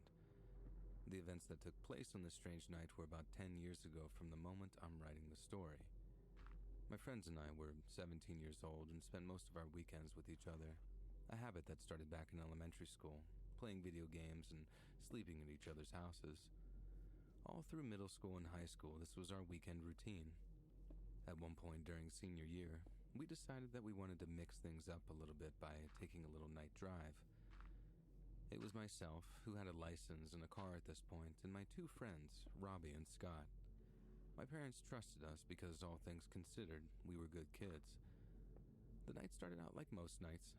Scott and Robbie showed up at the house to sleep over for the night. We ordered some pizza, played some games, and just talked about school for a little bit. Shortly after 11 p.m., we decided to go for a ride. For no other reason than to listen to some music and just exchange some good old-fashioned conversation. We just drove for a while, turning down roads that we didn't even know existed, and before we knew it, we'd been driving for several hours, and I couldn't remember the last time we saw streetlights. It was extremely dark and desolate wherever we ended up driving. Around 1, maybe a little bit later, we were driving down this really eerie and very poorly lit road when we approached a car that was on the side of the road. But it was not just parked on the side of the road. It was kind of somewhat crooked, and the hood was tucked into the shrubs, almost as if though the car had lost control and got into an accident. The red taillights were still giving off a soft glow on the road, and Robbie suggested that we look in case someone fell asleep at the wheel or something bad really happened. If someone had got into an accident, it would have taken hours for paramedics to find them if we didn't do something right now. We slowly and cautiously approached the vehicle. It was an older red Honda Civic. We got out of our car slowly and began approaching this red car. Robbie said in this really brave voice, "Hey, anybody there? You hurt?" And there was no response. And as we got closer, I shouted, "Wait." While we were walking over, I started to make out some type of figures in the back seat just sitting up. And Robbie shouted again, and this time with a bit of urgency in his voice, "Hey, are you okay?" Again, there was no response. No noise at all except for the motor of my car running several feet behind us. After a moment, Robbie finally said whatever and approached the red car, and we followed closely behind him, even though I felt something was wrong in my gut. We all were shaken with immediate fear as we went up to the window. There was, in fact, a person in the back seat, but almost more hauntingly, it was a mannequin, not a real person. And my first thought was, who in God's name would drive around with essentially a lifelike doll in the back seat? Admittedly, we got a good laugh out of this for a moment, but then the paranoia of this situation came back. Robbie continued to scream if anybody needed help or assistance, but there was still no response. And this is when I noticed that this mannequin had something in its plastic hands. It looked like some sort of tape, a VHS tape. Without thinking, I took the tape, and I didn't even tell my friends until later that night. We decided to just call the police, which we should have done in the first place, and we reported this abandoned car. The police asked for the license plate number, and that's when we noticed that there was no license plate on the car. Whoever ditched this car either didn't have plates or took those plates with them, and all they left behind was that creepy mannequin with that old VHS tape. So we made our statement and told the cops the location of the car and left. Later that night, while we were talking about this incident and just how crazy it was, and that's when I told my friends about that tape that I took from the car. In a sort of shock and perhaps a bit upset that I didn't mention it before, they of course wanted to watch it right away. On the sticker in front of the tape was this plain white sticker that only just said, "Watch me," written in black marker with very crudely drawn skull and bones. I had some pause, but decided that we had to watch it. Curiosity was getting the best out of all of us at this point, and I found my parents' old VHR in the crawl space and hooked it up to the TV. The tape began with about 5 seconds of a black screen and just the sound of a static tone. Then a man came on the screen with a beard and long hair. The quality of the tape was horrible. He stared into the camera, almost as if though he were staring right at us, and he wore a red flannel and sat at a table next to what appeared to be a workbench of some kind. He stared into the lens for 2 minutes straight without saying a single word. We watched the time, and it was the most unsettling 2 minutes of my entire life. And after those 2 minutes, he laughed, and then sort of morphed that laugh into a cry, all while staring directly into the lens, and finally said in this sort of low, monotone voice, "This tape belongs to me, and I know you have it. I'll find it again, and you'll be sorry." He then followed this with another horrible laugh and cry combo. We then fast-forwarded the tape for several minutes, and nothing else was said other than a few laughs and just this strange man staring at the camera. And finally, it just cut to black, and it ended. Now, after a bit of conversation about this situation, being stupid kids, we decided not to give the tape to the police. I just kept it. And after all these years, the tape still sits in my bookcase. I'll never watch it again, and I've never even really spoke about this event until now, writing it down. And I'm sure this is just some kind of stupid joke, but to us kids, this was burned into our brains for years, and I'm still kind of scarred by the mental images that I witnessed that night. Every time I see a man that resembles that man from the tape, even after all these years, I still get that pit of the stomach type feeling, and I'm reminded of that fear and paranoia that I felt in that evening. Why did he have a mannequin in his back seat? Why did he crash his car? And why did he have a tape there?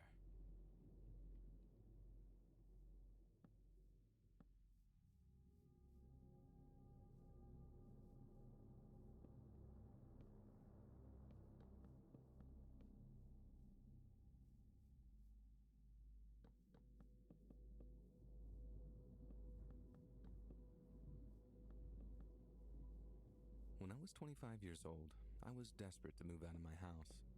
Most of my friends were either in college or have moved somewhere else. I was still living at home with my parents, and sometimes I wondered if living under a bridge would be better. Obviously, I knew it wouldn't, but that's how badly I needed and wanted my own space. I was checking online for listings, and I found a bunch of places in my area to rent on the Facebook Marketplace. I couldn't believe how easy it is to rent a place in this time that we live in. Being young and stupid and probably a little naive, I found a listing on Marketplace that was the definition of too good to be true. It was an entire 2-story house with 4 bedrooms, 2 bathrooms, a garage, and a finished basement. The pictures made this place look incredible. I messaged the guy, and since I was so eager, I asked if we could meet when I left work that night at 8 p.m. He agreed, and I was already mentally planning my setup for the house. After work, when I was driving over, it dawned on me that out of all the pictures, there wasn't any outside of the house or the finished basement. I didn't really think too much about it, but the thought did cross my mind. I pulled into the house at around 8:15, and the outside looked a little rough, and the neighborhood didn't seem ideal, but I was ignoring all that because I kept telling myself that this was an entire house just for me. I knocked on the front door, and the sort of disheveled man answered the door. I walked in, and the pictures didn't really look like the house at all. The inside looked old, and honestly, the more I looked at it, it looked like it was falling apart. I was standing in the living room with this strange man, and also standing in there was a frail-looking woman. She was so skinny that it looked like her shirt was practically falling off of her shoulder. I felt in situations like this, the person renting the house or trying to sell the house would walk you around or show you the interior. But these two people sort of just stood there. The guy finally mumbled something like, "Yeah, so, this is it. I should have said on the listing, but it's cash only." I asked if I could look around, and he looked kind of annoyed, but accepted. I looked into one of the rooms on the main floor and saw that the place was completely dilapidated. I knew I didn't want the place anymore, and I didn't need to look at the rest of the house. I walked back into the living room and just said to the guy, "Hey, thanks for meeting me, man, but unfortunately, I'm gonna have to pass." The woman looked like she was going to cry, and the man said, "I know it needs a little work, but you should see the basement." The woman ran over to the door and opened it. She held her arms out, pointing to the basement as if presenting me with some sort of prize. Since I had a really hard time saying no, I walked over and stood on top of the stairs. I was thinking, no way, as soon as I looked into the darkness at the bottom, and I could hear the man say to me, "The light switch is downstairs, just go down and we'll be right behind you."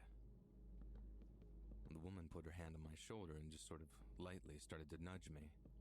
I guess that was all I needed to push me in the right direction to get out of there. I turned around and started walking toward the door and thanked them for their time. Well, the guy didn't like that. He seemed to run over and stood in front of the door. The already creepy and disheveled man now looked even more unsettling. He was staring at me with these sort of bulbous eyes and started to reach into his back pocket. And as he stared directly into my eyes, he said, "You said you wanted a place. Pay up, or you're not leaving." I lied and I told him I didn't have the money. He started to walk toward me and seemed to size me up. I could see in my peripheral vision that the woman was moving closer behind me. The man started to struggle to grab whatever he was concealing in his back pocket, and I used this opportunity and reacted instantly. I ran through the guy and towards the door. When I went to open it, I noticed that it was locked. This guy must have locked the door when I wasn't looking. I hurried and unlocked the door and just made a mad dash for my car. And I heard that woman screaming from the inside, and the man seemingly running after me. As I started to drive away, I could see that he was standing at the bottom of the driveway. Thank Christ, I never saw any sort of car pursue me. I don't think these two had a car, if I'm being honest. I was so terrified that I didn't drive home that night, and feeling a sense of urgency and concern for my safety, I immediately went to the nearest police station to report the incident. Now, the officers listened attentively to my account and assured me that they would look into the matter. They decided to visit the house, but apparently upon their arrival, the couple was nowhere to be found. It appeared that they were squatters or had hastily vacated the premises before the police arrived. And although I never discovered their true intentions, I was relieved that they weren't there anymore. And the police assured me that they would keep an eye on the area and encouraged me to reach out if I encountered any further issues. All I know is that I'm never looking on Facebook Marketplace for a place to rent ever again.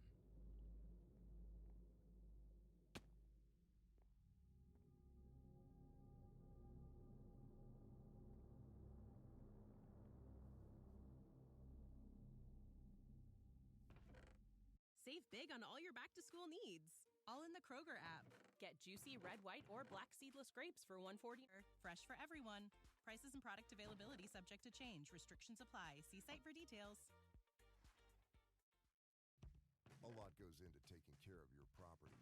You need equipment with more reliability and versatility built in, like Kubota BX and L Series compact tractors, rated #1 in durability and owner experience. Z-Series mowers that deliver a quality cut, and Sidekick utility vehicles where durability meets speed. Visit your local Kubota dealer for a demo today. Lashley Tractor Sales. On the web at lashleytractor.com.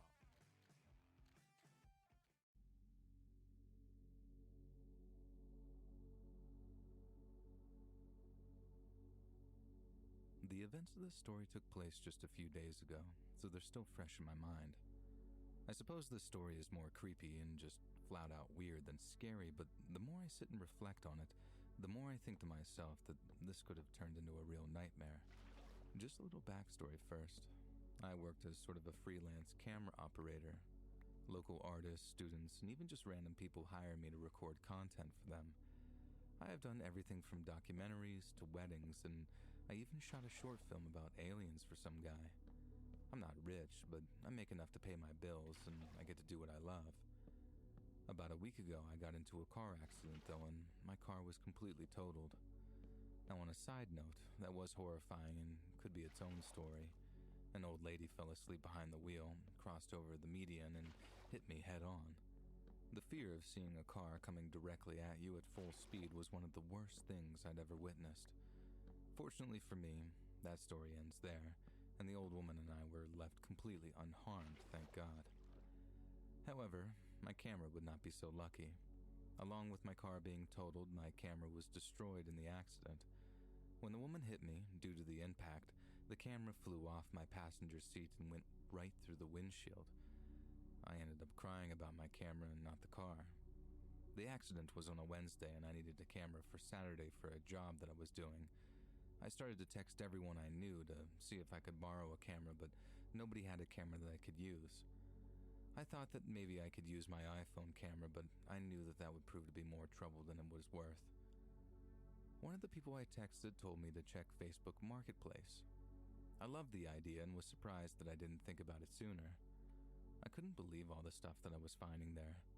I was trying to focus on the one thing that I needed, which was the camera, and I eventually found a guy named Devin who was selling a camera that was nicer than mine and a microphone to go with it, which I didn't own at the moment. He was asking for $100 for all of it, so I felt like I couldn't resist that offer. I told him I needed it right away, and he agreed to let me come pick it up right after we messaged back and forth. I didn't feel weird and sketchy about any of this. He lived in a fancy building downtown in one of those luxury apartments. Also, it was early afternoon, so I wasn't worried about meeting some strange person at night. I borrowed my mom's car and drove to the apartment. The guy lived on the 12th floor of the apartment all the way at the end of the hall. I remember staring out of the window at the end of the hall for a minute or two before I knocked on his door. When I knocked, he answered right away, almost creepily fast.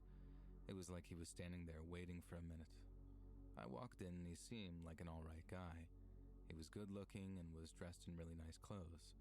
He was tall and had the whitest teeth I'd ever seen in a person. We made small talk for a little while, talking about cameras and what I did for a living. He then went on to tell me that he did some acting for a while and that he made most of his money as a model. I was interested, so I was genuinely listening to the guy. Finally, he walked over to a room on the far side of the apartment and said in a very calming voice, "Okay, well, the camera's in here, let me grab it for you." Greetings everyone, Lex here and welcome back to Minecraft. I don't know why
back to me and said, "You know, being a camera geek like me, I think you'd love to see my new camera setup. Come check it out while I pack up the other camera and everything else for you." If you're listening to this, you may be wondering how I could be so stupid to follow a stranger into a small room. Well, the answer: this guy totally disarmed me. He gave me no red flags or any other indication that he might be a sketchy person. So I followed this guy into his room and shut the door behind me, and this was the first indication that something was wrong. Then I looked at the room. There was nothing in there except a camera and a tripod. In an extremely creepy voice, he said, "You know, you'd make a great model." I didn't answer him. I just turned around, opened the door, and left the room. Then I ran and left the apartment without the camera he was allegedly selling. He didn't pursue me, and he didn't message me again. That was the end of that encounter, so I realized that nothing technically happened to me, but once that door shut behind me, and he was standing over me, I knew something wasn't right. As the days continue to roll on past this afternoon, I keep wondering to myself, what if I didn't leave? Was this guy just some creep or a genuinely weird guy? I had no reason to call the authorities since, like I said, nothing happened, but I worry that some other woman may fall into the same trap. I noticed that the posting is now gone, obviously, and it hasn't been put back on Marketplace yet. I went and picked up another camera from an older guy the next day, and I made sure that I went with a friend of mine this time, just in case. If I ever see that guy again, I'm running as far as I can in the opposite direction.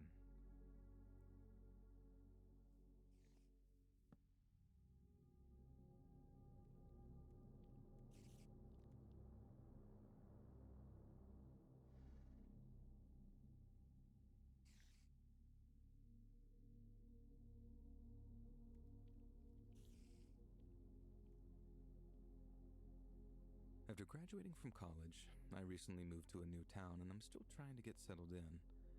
I got a job at this local market basically unloading trucks.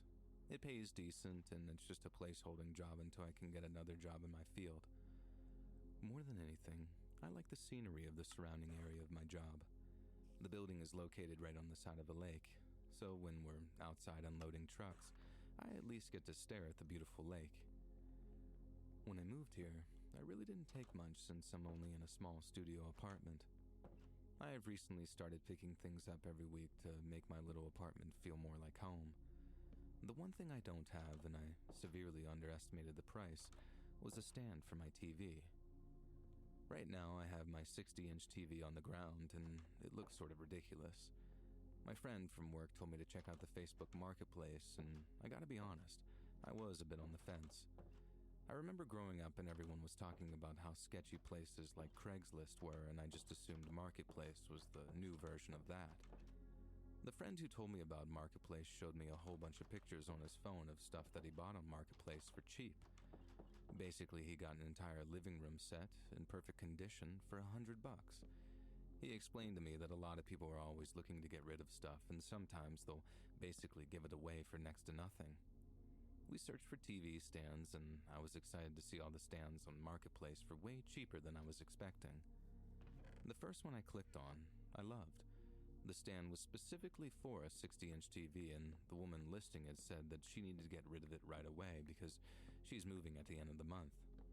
She was only asking for $25 for this beautiful wooden stand. I understand for most this may be a red flag, but because I was listening to everyone tell me how good the deals were out there, I just assumed this was normal.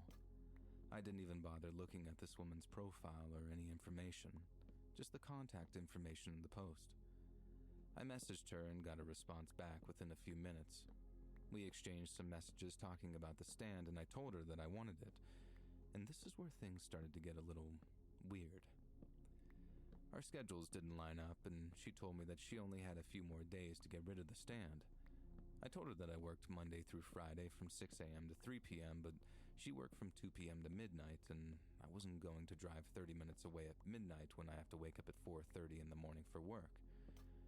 She then suggested to me that she could meet me at the lake next to my job at 5 a.m. before I start work. Not far from where I work is a parking lot where you could park if you wanted to walk the various trails around the lake. We agreed to meet there at 5 the next day, and I would purchase the stand. I felt a little bad about making her do this when I wouldn't make the late-night trip to see her, but she claimed that she didn't mind and was willing to do whatever she needed to do to get rid of this stand. I was just happy to finally get my TV off the ground. The next morning was one of those damp and foggy mornings. If it wasn't for the fact that I was getting my TV stand, I would have probably hit the snooze like 2 or 3 times. I pulled into the parking lot of the lake just a few minutes before 5. I parked right in the center of the big parking lot and pulled out my phone. I sent her a message saying that I was here and just to message me whenever she got there, no hurry. A few minutes later, I got a message from her. It said something like, "Sorry, I'm just seeing this. I'm already here, actually. I'm in the van parked by the big tree in the corner." I looked all around, and sure enough, in the back corner of the parking lot was a van. It was so dark at this time of the morning that I didn't even notice the van when I pulled in. I started to drive over, and as my headlights were illuminating the van, I realized that there was nobody inside the van. I stopped my car, still quite a bit of a distance between us, and I messaged her saying, "Hey, there's no one in the van. Are you sure this is you?" And she responded right away and said, "Yeah, I'm in the back of the van getting it ready. Just pull up next to the van and open the back hatch." Something felt very wrong and off about all of this. I slowly pulled up next to the van, but didn't get out. I kept my doors locked and my car running. She messaged me again, "Aren't you going to get out?" I didn't respond. I started to reverse so that my headlights were hitting the windshield of the van. I clearly noticed that there was no one inside the van. No lights at all were on inside that van, and I couldn't understand why she wouldn't just get out. Instead of trying to figure this out more, I decided to drive away. I looked in my rearview mirror, and behind the trees next to the van, I saw 2 people emerge. They had something in their hands, but I couldn't tell what it was since it was so dark. I didn't drive to work just yet and drove to a local gas station to get coffee. I was shaking because the gravity of what had happened just started to set in. While I was sitting in my car in that gas station parking lot, I got a message from that woman again that said, "Good call, bro." I tried to inform the police, but I saw that the listing was gone and so was that profile. They did take all my information, so I'm not sure if there was a way that they can find this seller. I was terrified for days, and I'm still pretty freaked out. I swear I thought I saw that van following me about a week ago, but I'm sure it was just my paranoia. I realized I'm lucky I made it out unharmed, but it did make me realize just how quickly something horrible can happen if you're not paying attention. Be careful meeting anyone online because there are some truly evil people out there.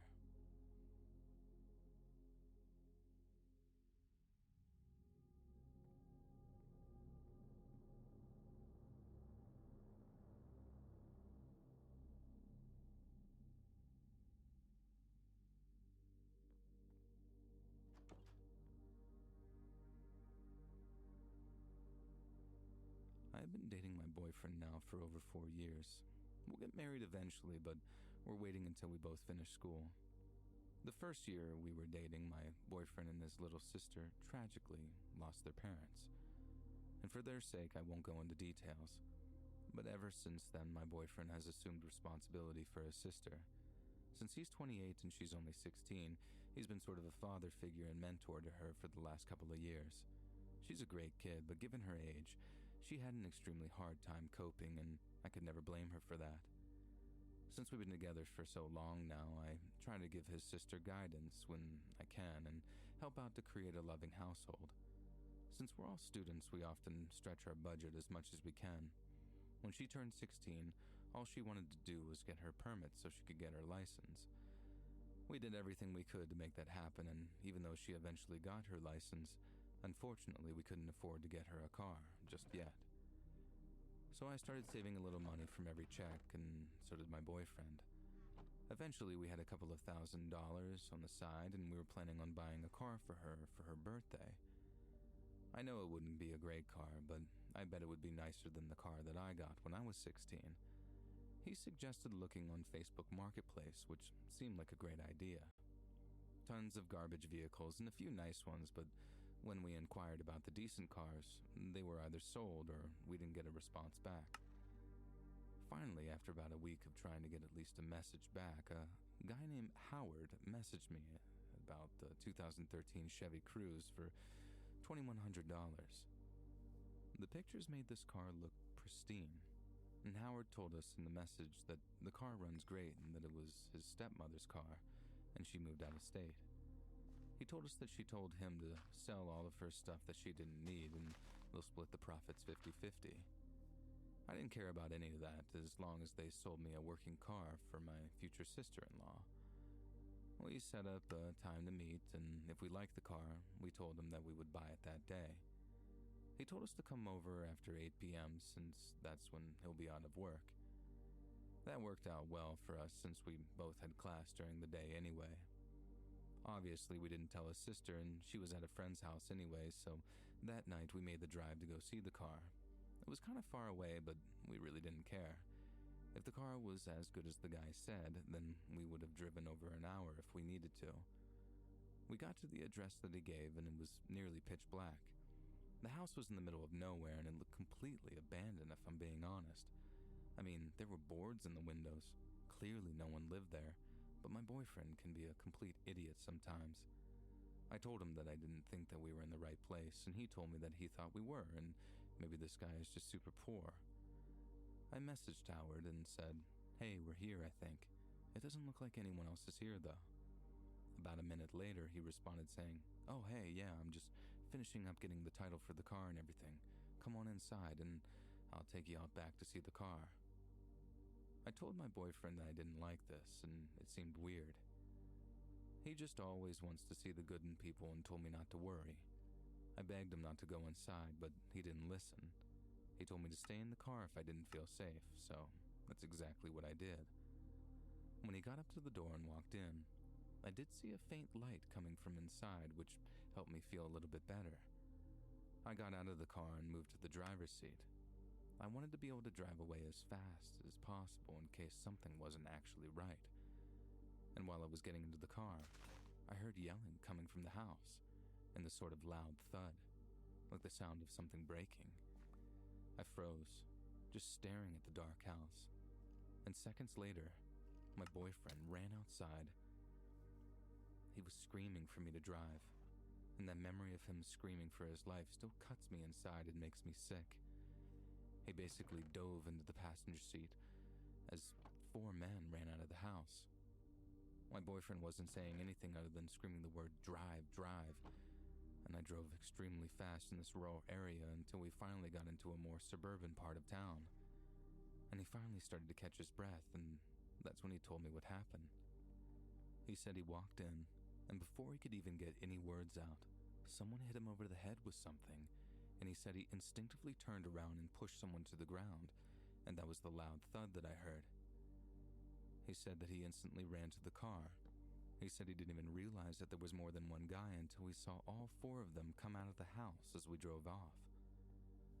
Obviously, that post was removed, and we really had no proof of anything. We did have a couple of screenshots of the car, but the license plate wasn't in the screenshot, and most likely the picture was a fake anyway. We still reported this, obviously, but nothing ever happened.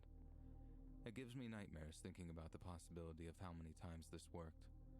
I always hoped that nobody would fall for this trick, but I'm not that naive. All I can hope is that somehow, some way, these horrible people were caught, and nobody else has to endure the same nightmare that we did, or even worse.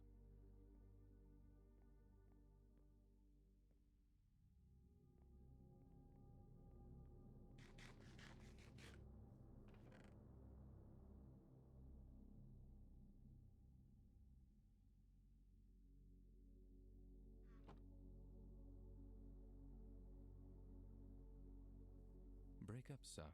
We all know it. Not long ago, I broke up with my ex of nearly 10 years. It was over long before then, but I have a hard time ending things. She's a sensitive person, and whenever the subject of ending it came up over the years, well, let's just say that she would go into shutdown mode. I realized prolonging the relationship was making it worse, but I didn't understand that at the time.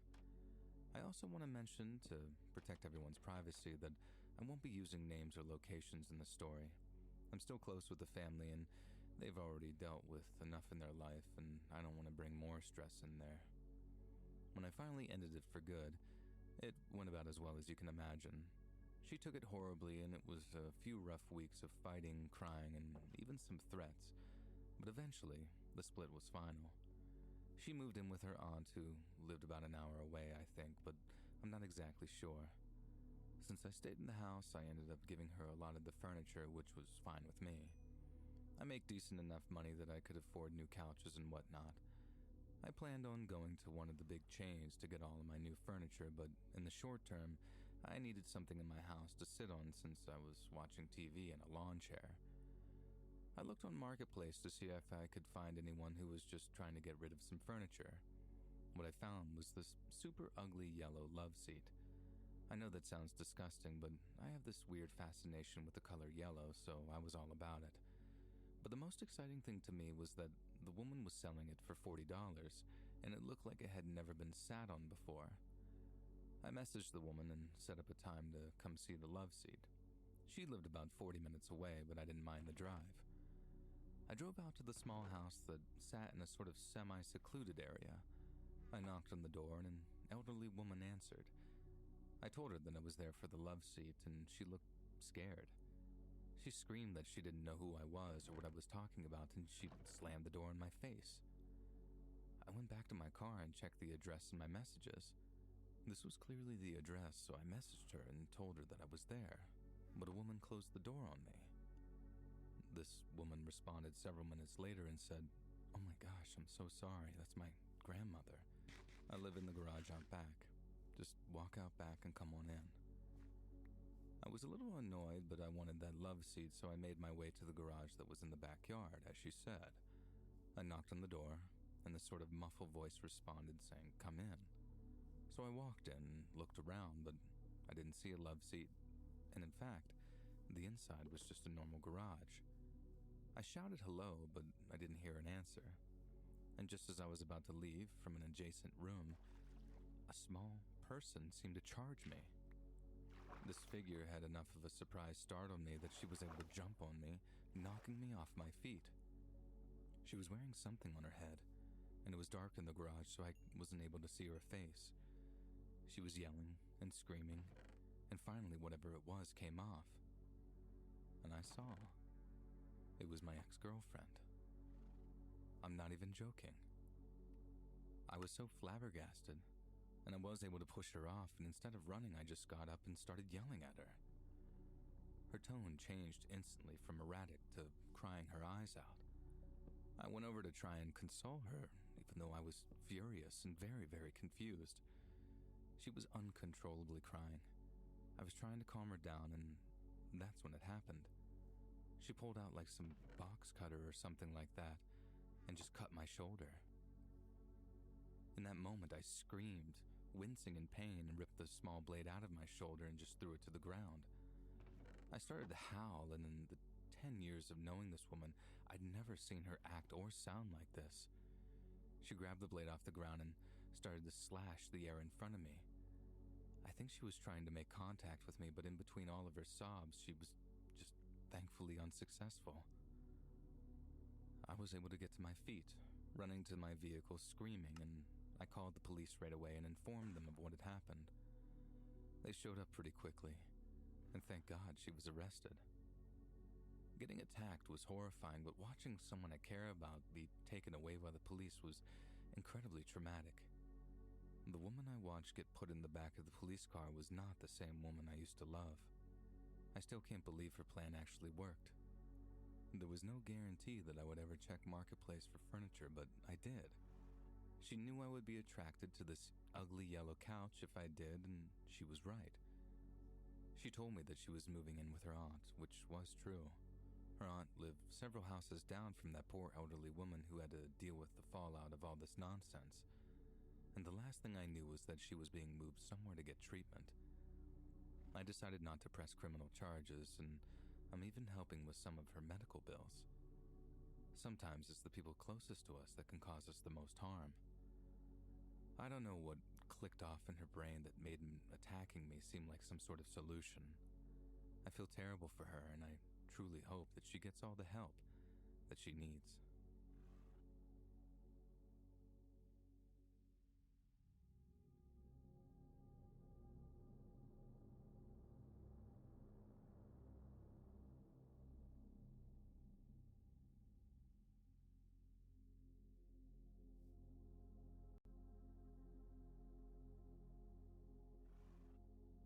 For anonymity, I'm going to leave out some details from my story that I'm sharing with all of you. All my wife wanted for her 31st birthday was to go on her favorite country artist's summer tour. The average ticket price for even mediocre seats seemed to be over $200, which was surprising to me. I didn't go to many concerts, but I thought it would be cheaper than that. Anyway, I got lucky, and the tour was coming pretty close to our hometown, and I knew that it would be the perfect gift. The tickets were going to be on sale on a Tuesday, and since I was working, I was going to get online and grab them after work. Well, again, my ignorance of the concert scene came into play, and the show sold out almost immediately, and I saw that there was absolutely nothing available when I got home from work. I was texting with one of my buddies, and he told me that I could look on the secondary market for seats, but I would probably have to pay an upcharge. I was excited that there was still a chance, though. I began scrolling through the main sites, StubHub, Vivid Seats, and all those others. After limited success, I switched gears and began looking at Craigslist and Facebook groups and markets to see if I could find anything from a local seller. I sent a few messages out but hadn't really received responses, and the ones that did respond were increasing the price after every message, it seemed like. As the days and weeks rolled on, though, I was getting ready to give up, until I found someone selling 2 tickets for what seemed to be a reasonable price. Their name was Victor, and he had the tickets listed on Facebook Marketplace. I messaged him in a hurry, praying that they were still available. I didn't receive a response in the next half hour or so, and I assumed that they were most likely spoken for. I decided to get some sleep and just went to bed, pretty disappointed. However, when I got up for work the next morning, I had a message from that Victor. He sent the message at around 4 a.m. and said that the tickets were still available. I was ecstatic and asked when I could grab them or meet to pick them up. He replied and said that he had a few other inquiries, so I would need to send the payment via PayPal, and then we could schedule a time to meet up. He was okay with using PayPal goods and services, so I knew my money would be protected if he was trying to scam me. I quickly sent the payment, and he confirmed that it was received. He said that he could send the tickets virtually or provide the physical copy of the tickets if that was preferred. And since it was a gift, I asked if he could meet up for the physical copies, and he said he had no problem with that. We made a plan to meet at a local grocery store at about 8 p.m. so I could get the tickets. I showed up a little early and parked in the back left of the lot as we agreed to. About 50 minutes later, an old Marin Oldsmobile pulled up and sat a few spaces away from my car. I wasn't sure if it was Victor or not, so I just waited. After about 5 minutes, the door to the other car opened, and I asked, "Hey, are you Victor?" And they responded, "Yes. Hi, thank you. I appreciate you buying these for me. Here are your tickets." Now, we small-talked for about a minute or so, and I thanked him and said that they were for my wife's birthday, and we both went our separate ways. I wrapped them up in a box for my wife and gave them to her for her birthday, and she was so excited that we would be going to the concert just a few short weeks later. We get to the concert, and everything was amazing. The seats have a really great view, we've already grabbed some drinks, and we're having a fantastic time. About 15 minutes into one of the opening acts, someone tapped me on the shoulder and said, "Hey, great to see you." And I kid you not, it was Victor. I was like, "Oh, hey, what's going on?" And he responds, "Sorry I'm a little late, the traffic was crazy." Victor reached across me and put his hand out to introduce himself to my wife and said, "I'm really glad you can make it." My wife, who was polite enough, didn't say anything to me immediately, but after saying hello and introducing herself, she pulled me aside and asked who that was. I told her it was the guy that I bought the tickets from. I didn't know that he was going to be there. I thought he was just selling the tickets. Now listen, Victor seemed like a really nice guy. and I had no problem sitting next to him for the entire show while my wife took the aisle seat. But some of his comments throughout the night were pretty confusing. He was making it seem like we had all made this plan to go together, and that we were a group of friends just hanging out. I was polite and tried to answer him every time he said something, but there was definitely a few times that I just tuned it out and enjoyed the show and made sure my wife was having a good time. Anytime he would say, "I'm really glad we got together," or something weird like that, I would just give him a half smile and sort of nod. Clearly, there was something wrong with this Victor guy. My wife was having a blast, though, and that's what was important to me. As the concert grew to a close, Victor leaned over to both of us and said, "What's next? What do we got planned for the rest of the night?" My wife looked at me confused, and I said, "Hey, I appreciate you selling us the tickets, but we're gonna head home. Have a great night, all right?"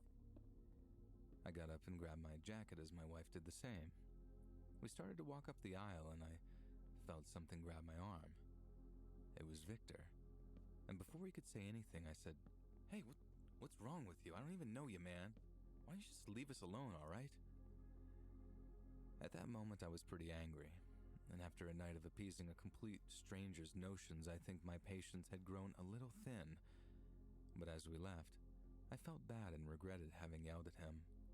It was pretty late, and my wife and I decided to grab some food on the way home and eat it on the couch before bed. The next few weeks went on as normal.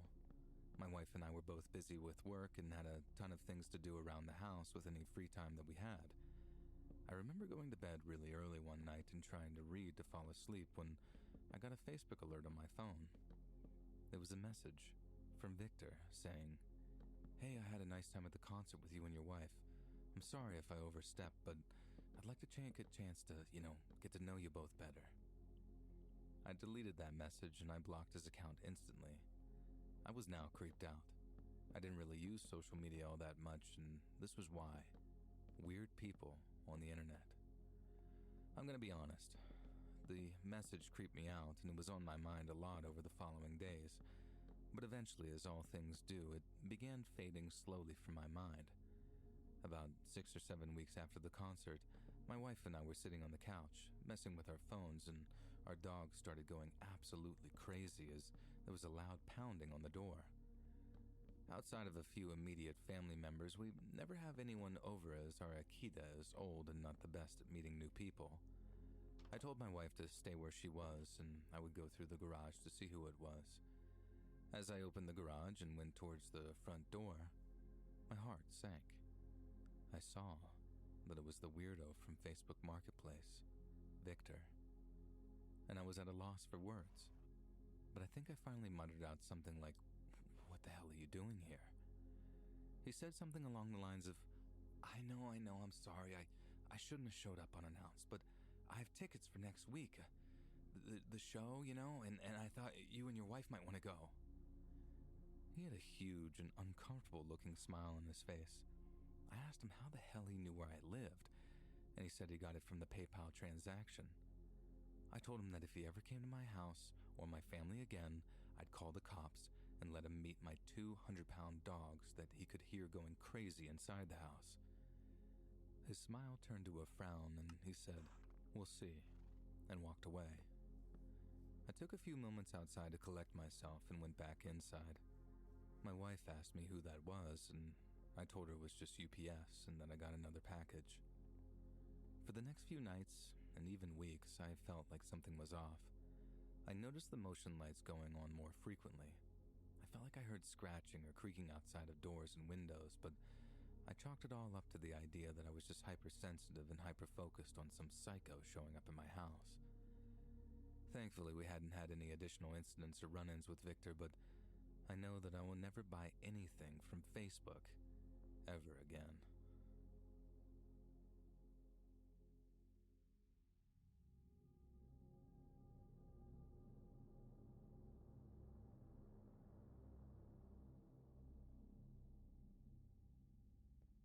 You want top joint replacement surgery. Knox Community Hospital delivers with 3 fellowship-trained surgeons. Joint classes to fully prepare you for surgery. Clinical advancements like robot-assisted knee replacement, pain protocols that have most patients home the next day, and coveted national rankings for 4 years running, all to help you beat the pain and heal faster. At Knox Community Hospital, we're elevating care.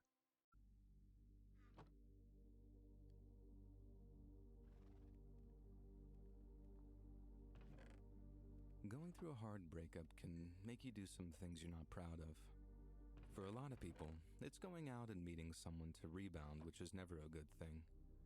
For some people, you can meet a rebound without even realizing it, and that's what's happened to me about a year ago. I was with my ex for 6 years when we finally broke up. It hit me pretty hard, and I was struggling for a little bit. We bought a house together, but she kept the house. I honestly didn't want to stay there since it just depressed me being there.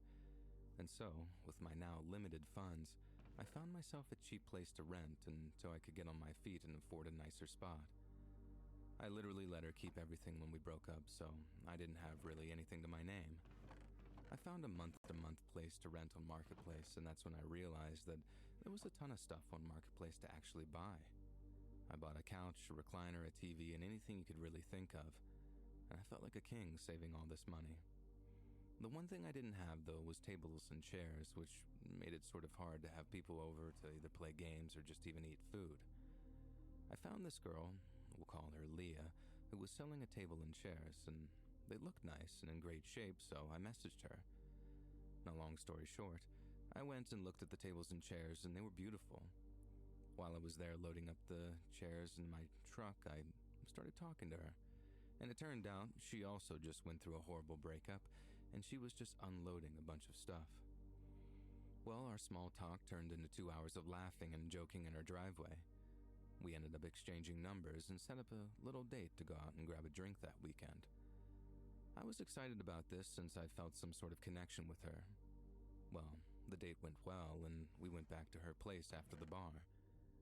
That night led to several more dates, and before I knew it, I was seeing this girl on a regular basis. About a month later, I noticed some weird things happening. I would go to the bathroom and my phone would just be in different places, or my computer screen, which was idle, was now turned on. I figured that she was trying to snoop, which honestly I had nothing to hide, so I really didn't push it and just shrugged it off. I figured she would realize quickly that I wasn't hiding anything and she would just eventually stop going through my stuff. One night, we started hanging out after we both got home from work. I could tell that she was upset, so I asked her what was going on. She told me that she saw that I had been texting my ex and was worried that I was going to go back to her.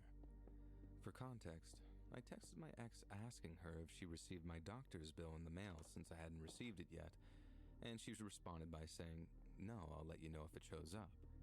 And that was the end of the conversation. I wasn't mad, though.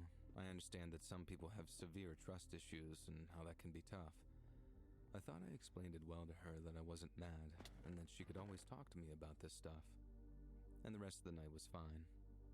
The next Saturday, she stayed over at my place. We fell asleep at about midnight. I woke up a little after 3 in the morning and she was standing on my bed, on top of me. Literally standing on the bed, not the ground. She was holding one of my golf clubs above her head, with both hands firmly on the club. I instantly bolted up, put my hands up, and slid into an upright position. I asked her what was going on and if she was all right, and she was practically sobbing. I could barely understand her at first, and then she was able to get the words out as she said, "I know you're hiding something. Where is it?" And I truly had no idea what she was talking about. I slid out of bed while she was still sobbing, and thankfully she caught me just a second too late, and she struck the club down and missed me by just a few inches. I ran out into the living room and I couldn't believe my eyes. She'd torn up my home, and I mean ripped the pillows open, knocked over bookshelves, and went through all the cabinets in the kitchen. My computer was open and I could see tons of tabs open. I started to get livid because of all the stuff she had ruined. She came out of the bedroom, and no golf club in hand, but she still was bawling. She was begging me to forgive her, and claiming that she didn't mean to destroy everything. And then, like the flip of a switch, the tears and sobbing turned into anger, and she started to yell, saying, "I'm just so hurt about Nicole." and I'm sure I looked confused since I had no idea who Nicole is or who she was talking about. And I tried to defend myself, but she just kept yelling that she knew about Nicole. She's seen everything, she's seen everything. And then, with almost no notice, she charged me and pulled out some sort of knife from her waistband. Thankfully, I am a bigger guy and I was able to hold her back until I could reach the door. And once I got to the door, I ran as fast as I could to the local corner store, which was open 24 hours. I immediately told them to call the police, which thank God they did, and the police showed up pretty quickly. I explained to them everything, and this whole ordeal ended up just being a bigger nightmare. It turns out that Leah was unfortunately not well, obviously. I'm not exactly sure what she ended up being diagnosed with, but I was really sad for her. She is a sweet girl, and I hope she ended up getting the help she needed. I hadn't seen or heard from her since that night, and I still think about that night a lot. The memory of her standing over top of me is something I'll never forget, and ever since I bought that table from her, I haven't used Facebook Marketplace, and honestly, I don't think I ever will. Again.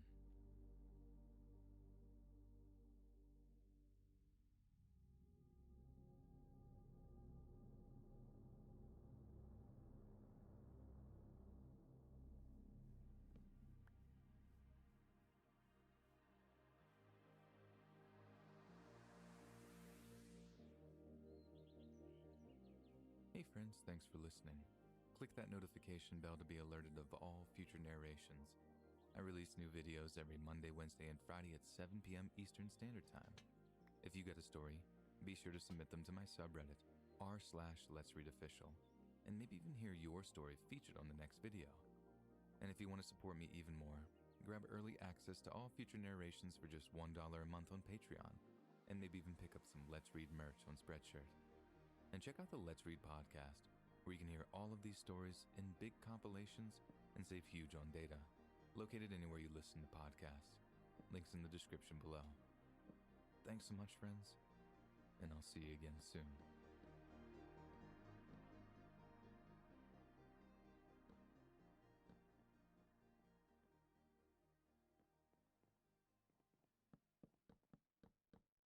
You want top joint replacement surgery. Knox Community Hospital delivers with 3 fellowship-trained surgeons. Joint classes to fully prepare you for surgery.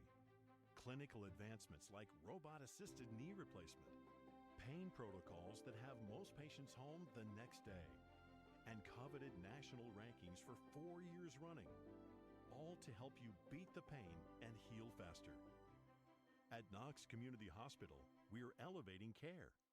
You want top joint replacement surgery. Knox Community Hospital delivers with 3 fellowship-trained surgeons. Joint classes to fully prepare you for surgery. Clinical advancements like robot-assisted knee replacement. Pain protocols that have most patients home the next day. And coveted national rankings for 4 years running. All to help you beat the pain and heal faster. At Knox Community Hospital, we're elevating care. Small business owners. Spectrum Business, Spectrum.com. Do it all. Business to get in.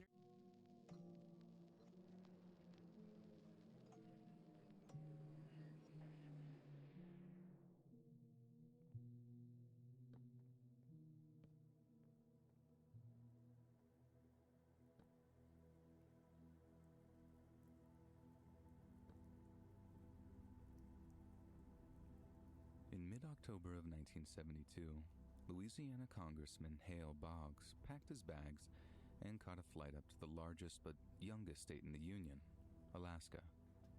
He was a man on a mission and hoped to turn the tide of a very contentious general election in which fellow Democrat Nick Begich was facing an uphill battle against the more popular Republican candidate Don Young. Boggs' primary goal was to raise funds for Begich's political war chest, but the charismatic Cajun couldn't resist some good old-fashioned Southern-style glad-handling with potential voters, and often accompanied his colleague on the campaign trail. Then on October 16th of 1972, with less than a month before voting day, Boggs and Begich decided to take a flight from Anchorage, Alaska's most populated city, to the state capital of Juneau. The 90-minute flight took off after dark, with the politicians intending on a few hours' sleep in a Juneau hotel before starting bright and early on the campaign trail. But despite taking off without incident, the plane carrying Boggs and Begich never landed, and what followed was one of the largest search and rescue efforts in Alaska's history. As per Alaskan state law, the small aircraft which carried Boggs and Begich was required to carry an emergency location transmitter. When activated, this device would relay 2 locations to state aviation authorities. The first location would mark the point where an aircraft first ran into trouble, while the second would mark the site of the aircraft's crash landing. But what puzzled investigators was the fact that the Cessna hadn't sent out a single emergency transmission prior to its disappearance. To some, this suggested that the plane's pilot had neglected to bring one aboard prior to takeoff, yet multiple witnesses stated that they were quite sure that the pilot was carrying a portable emergency transponder in his flight gear that night. On November 24, 1972, 39 days after they first went missing, the search for Boggs and Begich was called off.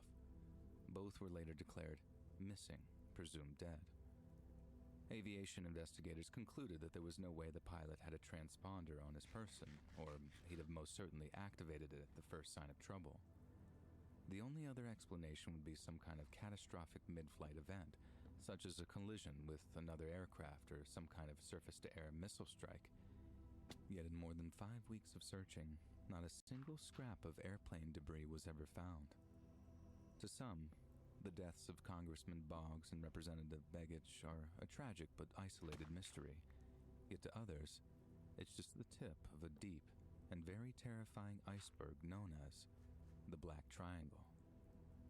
The Black Triangle cuts through 4 of Alaska's 12 boroughs, with its corners comprising large swaths of land from Juneau and Yakutat in the southeast, all the way to the Barrow Mountain Range in the north. Geographically speaking, that's almost all of eastern Alaska, an area more than half the state's residents call home. However, what's shocking is that the rate at which people go missing in this region is almost 2 times higher than the national average. Since 1988, almost 16,000 people have gone missing from the Union's northernmost state, but those are just the official numbers.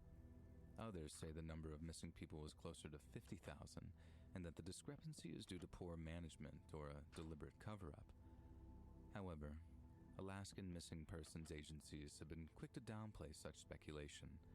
According to them, the real number of missing people is just over 1,300, out of a total population of almost 750,000. But at nearly 42 missing persons for every 100,000 citizens, that's still the highest number of missing people per capita in the entire United States. And considering that Arizona comes in second place with only 4.2 missing persons per 100,000, you start to see why things just don't add up. As you can imagine, Alaskan state troopers are almost overwhelmed by the workload and call on more than 1,000 volunteer search and rescue personnel to assist them. But considering they're responsible for more than 500,000 square miles of territory, it's easy to see why such a large force is still considered woefully understaffed.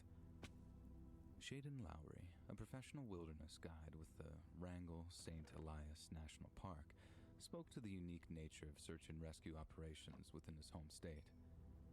People tend to underestimate how wild Alaska is, he said. The scale is difficult to wrap their heads around. Everything is so massive, and the vast majority of the state is still untouched by human infrastructure. Just over 26% of Alaska is still considered wilderness territory, and while that might sound like a relatively small portion, it accounts for more than half of all America's wildlands. This alone could explain the wildly disproportionate number of disappearances, but the terrain is about as unforgiving as it comes. Most of the Alaskan Triangle is dotted with freezing glaciers, deep crevices, and rivers with unimaginably strong currents. There are also rough, winding roads that snake through steep mountain passes, and more than 300,000 grizzly bears, all of which pose an ever-present danger to visitors and year-round residents alike. When people do go missing here in Alaska, it can be very difficult to find them quickly, added wilderness guide Shaden Lowry. A typical search and rescue operation in the lower 48 states has less terrain to search with more manpower to search it. On top of that, The hazards in Alaska make it an extremely hostile environment to be injured or lost in, and the weather can easily put search efforts on hold for days since they rely so heavily on aircraft to access remote areas. The use of the term hostile environment might be an understatement of the century. Out in Alaska, even the smallest of mistakes can prove deadly. In a place where the lowest recorded temperatures have touched -70, something as small as a wet sleeping bag can become the root cause of death by exposure. A lot of the fatalities in our park end up being river-related, Shaden Lowry continued. People can easily get swept away in even a couple of feet of swiftly moving current or quickly become hypothermic and drown. The same is true for the rest of Alaska's wilderness territory. The state doesn't just have more unexplained disappearances than any other state. It has more incidents of accidental drowning, too, making up 60% of all national park deaths in the entire United States. This has led many, including Shaden Lowry, to conclude that the disappearances in the Alaskan Triangle are down to the state's unparalleled wilderness and hazardous terrain. Yet, there are others who posit less tangible explanations. According to the folklore of Alaska's indigenous tribespeople, the Tlinkits, the disappearances are caused by what they refer to as Kushtaka. While some have equated Kushtaka to a kind of Alaskan Sasquatch, the Tlinkits are quick to explain that the creature is more like an otter than an ape. Living an amphibious existence near lakes and rivers, the Kushtaka can take on the form of a person's loved ones to lure them to a watery grave. The fact that such a legend has been passed down from generation to generation is a testament to its continued relevance. Yet some point to more contemporary legends to explain the nature of the Alaskan Triangle. Back in November of 1986, a Japan Airlines pilot named Kenju Torochi reported an extended, unexplainable aircraft that appeared to accompany them on a flight into Anchorage International Airport. According to the report, the craft followed us from the Alaskan-Canadian border along a flight plan that flows from Fort Yukon to Fairbanks and then on to Anchorage. A few months later, Captain Torochi reported an identical incident along the same flight path, but the Federal Aviation Administration downplayed the incident. We determined that there was a second radar target at the time of the reported sighting, they said. But it was not another aircraft. It was split radar return from the Japan Airlines Boeing 747, nothing more than an instrument malfunction. The FAA declared the mystery solved, but Captain Torochi was adamant that it was no mere radar malfunction, and that what had followed them was very, very real. However, rather than blame UFOs, there are some who look to more terrestrial phenomenon to explain the Alaskan Triangle. Dark conspiracies talk of a highly secretive pyramid-like structure under the Denali National Park. In theory, the site is home to the physicists and engineers of the top-secret high-frequency active auroral research, or HARP program. Officially speaking, the goal of the program is to better understand global weather patterns, but some contend that this is just a cover for the project's true goal, controlling the weather by interrupting the Earth's natural magnetic fields. Some blame the HARP program for Alaska's notorious winter squalls, snowstorms which are able to bury entire towns in just a few hours. But to date, there's been no proven link between the HARP program and any of the state's unpredictable weather patterns. This isn't to say that Alaska isn't a place rich in natural beauty, and some of the folks out there in Fairbanks and Anchorage are some of the nicest people it's possible to meet. But the fact remains, Alaska can be an extremely dangerous place for those unfamiliar with the terrain, weather, and wildlife. And unless you've got a great deal of experience in these areas, only the boldest souls can truly conquer the magnificent realms of Alaska.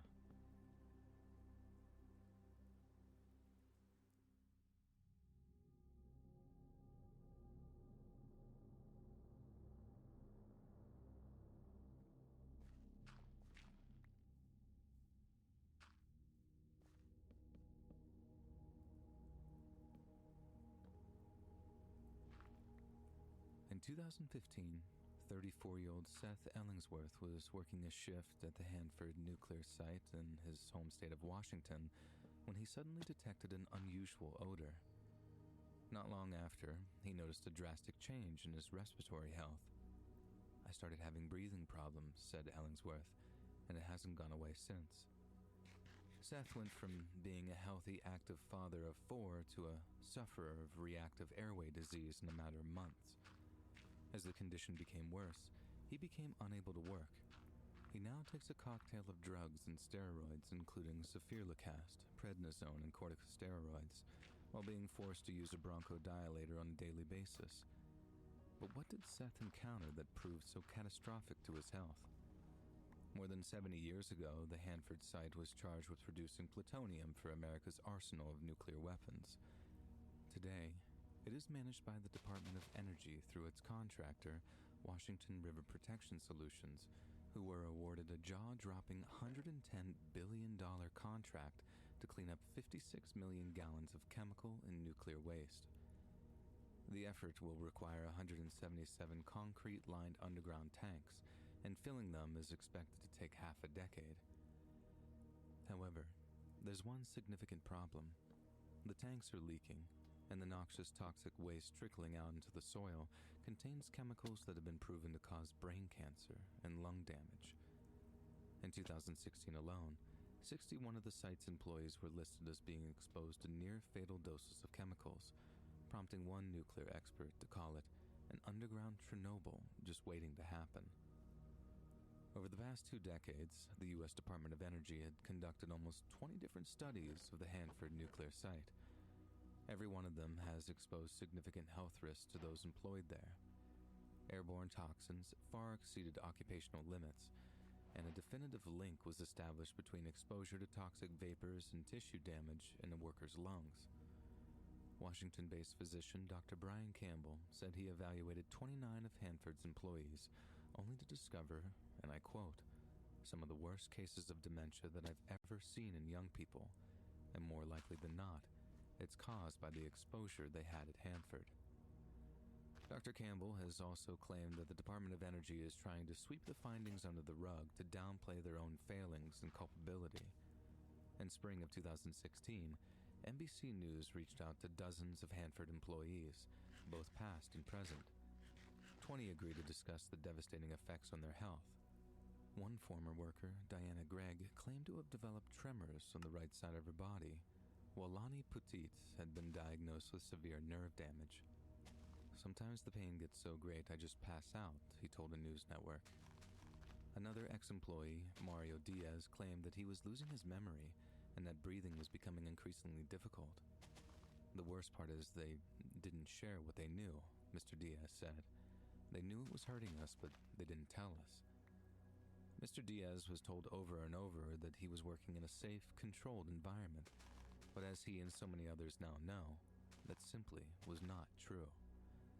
He also stated that he was denied access to valuable safety equipment, such as masks and air tanks, and was then threatened with disciplinary action when he insisted on it. In response to the Department of Energy's unwillingness to act on the problem, a local activist group known as the Hanford Challenge began collating evidence of the site's dangers.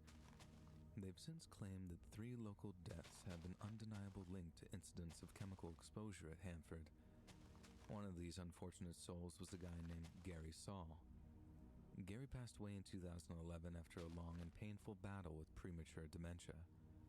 His doctors insisted the diagnosis was work-related, but Gary died before he was able to taste any kind of justice. Following his passing, Gary's family sought the help of the state's lieutenant governor, Cyrus Habib, who later said the circumstances of his death were scandalous. When you think about the risk not only to the workers, but also to our water supply, Habib related a statement to the press. "It's like a Stephen King novel. This is something that I think everyone in the country should be thinking about." On the other hand, State Attorney Bob Ferguson took a more direct approach and filed a lawsuit against the federal government. "It's unforgivable," he said. "They've known for decades. It's been going on year after year, report after report, and to be candid, they have to live with themselves on that." "I ask the question all the time," Ferguson continued. "How many more workers have to get sick before they do something about it? Please ask them, because I really want to know." The DO DOE's Deputy Assistant Secretary, Mark Whitney, appeared to respond to the open question by attempting to reassure the public. He stated that all Hanford employees who had been sent for medical evaluation had since returned to work, and that he couldn't comment on those who'd since parted ways with their contractor. However, in a later interview, Assistant Secretary Whitney was confronted with evidence linking Hanford's chemical leaks to the sudden deterioration of their employees' health. He soon changed his tune. "I wish we had a more complete understanding of those circumstances," he said. "Over the last couple of years, a lot of effort has gone into strengthening our efforts to deal with the potential vapor exposure issue, but I'm not a medical professional and can't provide a qualified medical opinion." Whitney then promised that the DOE was in the process of strengthening communication with those affected by the chemical leaks, and that it planned to invest up to $50 million into improved air monitoring. However, months later, the situation still hadn't improved. Towards the summer of 2016, journalists contacted the subcontractor charged with monitoring the air quality around the Hanford toxic waste tanks. Assistant Secretary Whitney had said almost 200,000 air quality readings had never found a single instance of toxic air. But when asked to confirm this, the subcontractor's response spoke volumes. "I'm sorry, but I'm not allowed to discuss that," he told reporters. In 2009, the previously mentioned activist group the Hanford Challenge organized a series of privately funded air quality readings around the Hanford waste tanks. Mercury was found at almost 5 times the safe amount, while ammonia was measured at more than 18 times above permitted limits. The group always knew the government was lying to them, but now they had the proof right there in their hands.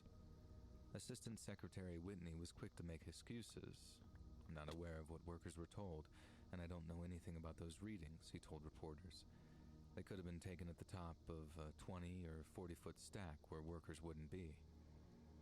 It took until 2014 for the Department of Energy to admit that those who went within 30 feet of the waste tanks were exposed to devastating levels of toxicity. But to some, the danger is far bigger.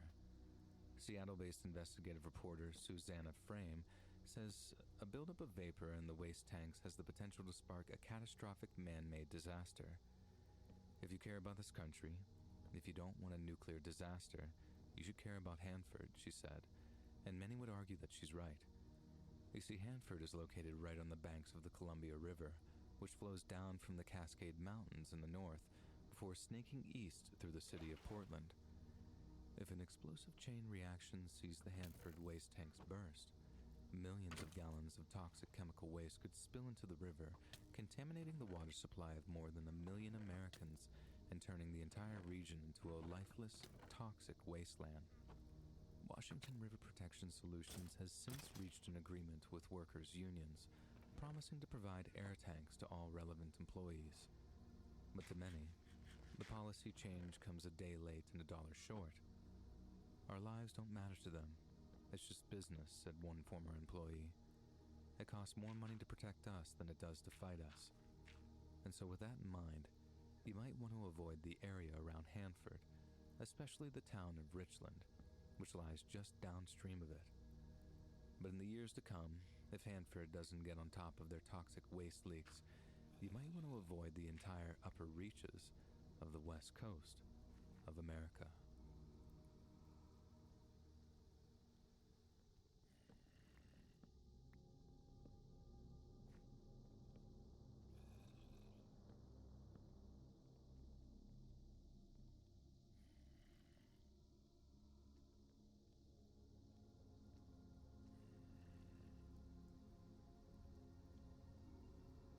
On May 15th, 2022, 69-year-old John McCary of Long Beach, California, sent a text message to a member of his family.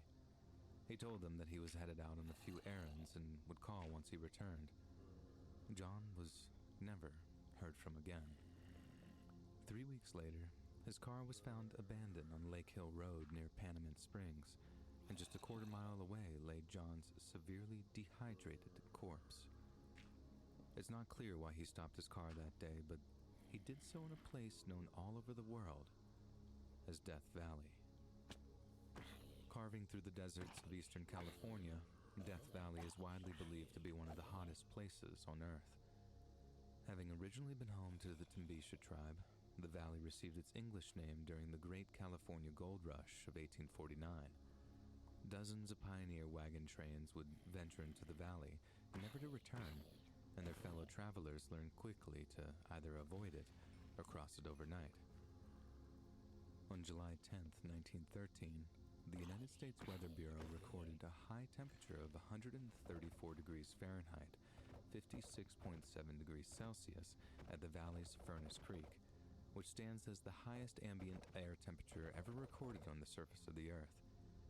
The accuracy of these readings has since been disputed by modern experts, but it's safe to say that Death Valley has more than earned the name. Less than a month after the discovery of John McCarry's corpse, the body of 67-year-old Marine veteran David Keller was found halfway between Zabriskie Point and Furnace Creek. He'd been reported missing just days earlier, during a heat wave in which temperatures had reached a sweltering 123 degrees Fahrenheit. When his car was found, search and rescue teams observed a handwritten note displayed on the dash. "Out of gas," it said. His body was found 2.5 miles from his car, but only 30 feet from California Highway 190, which was obscured by a gentle slope and a few mesquite trees. If David had managed to just go a few more feet, his life might have been saved. Just days later, the National Park Service announced that it was looking for a third man, Peter Haratunian, whose vehicle was found abandoned by park rangers on May 23rd. They also encouraged those visiting or simply driving through Death Valley to do so only during the cooler parts of the day and to keep plenty of water at hand. To date, Peter Haratunian has yet to be found, but sadly, this summer has yet claimed another unfortunate victim. As recently as July 3rd, 2023, a 65-year-old San Diego man was found dead from heat stroke after a drive through Death Valley ended with 2 flat tires. The air conditioning of the driver's vehicle had malfunctioned either before or during the drive, meaning he had no way to keep himself cool after pulling over. The vehicle did not crash but had 2 flat tires when stopped, the Park Service shared in a press release. And the initial investigation suggests that heat-related illness may have caused the driver to run off the road. Prior to the man's death, temperatures had reached 126 degrees Fahrenheit, while the overnight low temperature remained a jaw-dropping 98 degrees. Extreme heat deaths are the leading cause of weather-related deaths in the United States, with an annual average of 702 heat-related fatalities. There are 2 kinds of heat stroke: classic and exertional. Classic heat stroke typically strikes infants, the elderly, and the obese, as well as those suffering from chronic medical conditions such as diabetes or heart disease. Exertional heat stroke, on the other hand, can affect perfectly healthy individuals. Following a period of intense overexertion, distance runners, cyclists, and other endurance athletes sometimes experience what's referred to as exercise-induced hyperthermia. That's hyperthermia, as in overheating, not hypothermia, which would refer to cold conditions, and generally speaking, there's no lasting damage to be suffered from a brief hypothermic reaction, but an extensive one can induce some serious physiological complications. Perhaps the most frightening thing is that it's almost like a nuclear meltdown. Once the body reaches a certain temperature, its own attempts to remedy the issue will only increase body heat, like a runaway freight train catapulting towards organ failure, brain damage, and eventually death. It seems a grim kind of mercy that those who suffer from extreme heat stroke experience confusion, semi-consciousness, or hallucination before they pass. Because the actual details of death by hypothermia are beyond horrifying, and although each heat stroke victim may exhibit varying responses to extreme internal temperatures, it generally goes a little something like this. As your core temperature reaches 105 to 106 degrees, your limbs and core become racked with painful seizures. And then, as it ticks over to 107 to 109 degrees, victims begin vomiting and soiling themselves. At 110 to 111, mass cell death commences as vital proteins begin to distort and denature. The cells in your liver begin to die, meaning the blood is no longer filtered of toxic substances. And as the tiny tubes in your kidneys are slowly cooked, the toxicity level of the blood only rises.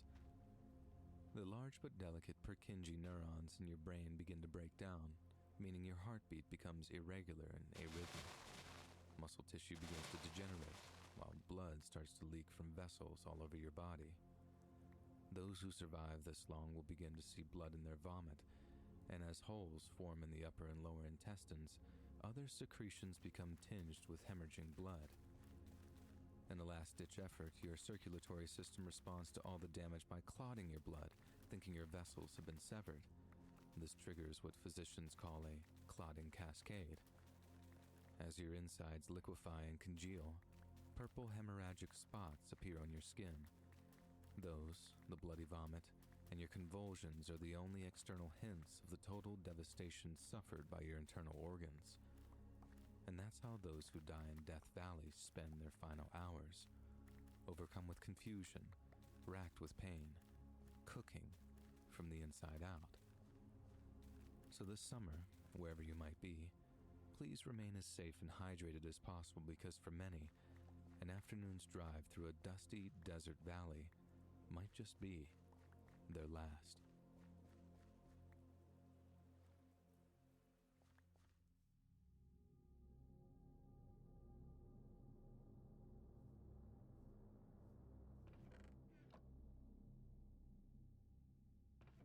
Get to Smoothie King today and try the new blueberry, raspberry, or watermelon lemonade smoothies. They're all made with real fruit, real juice, and no bad stuff. Just check out the no-no list at smoothieking.com. Try the new lemonade smoothies at Smoothie King today. At your job, do you ever have to deal with a nose roller? How about a snub pulley? Well, if you're installing a new conveyor belt system, dealing with the different components can sound like you're speaking a foreign language. Luckily, you've got a team ready to help. Grainger's technical product specialists are fluent in maintenance, repair, and operations. So whenever you want to talk shop, just reach out. Call, click Grainger.com, or just stop by. Grainger, for the ones who get it done.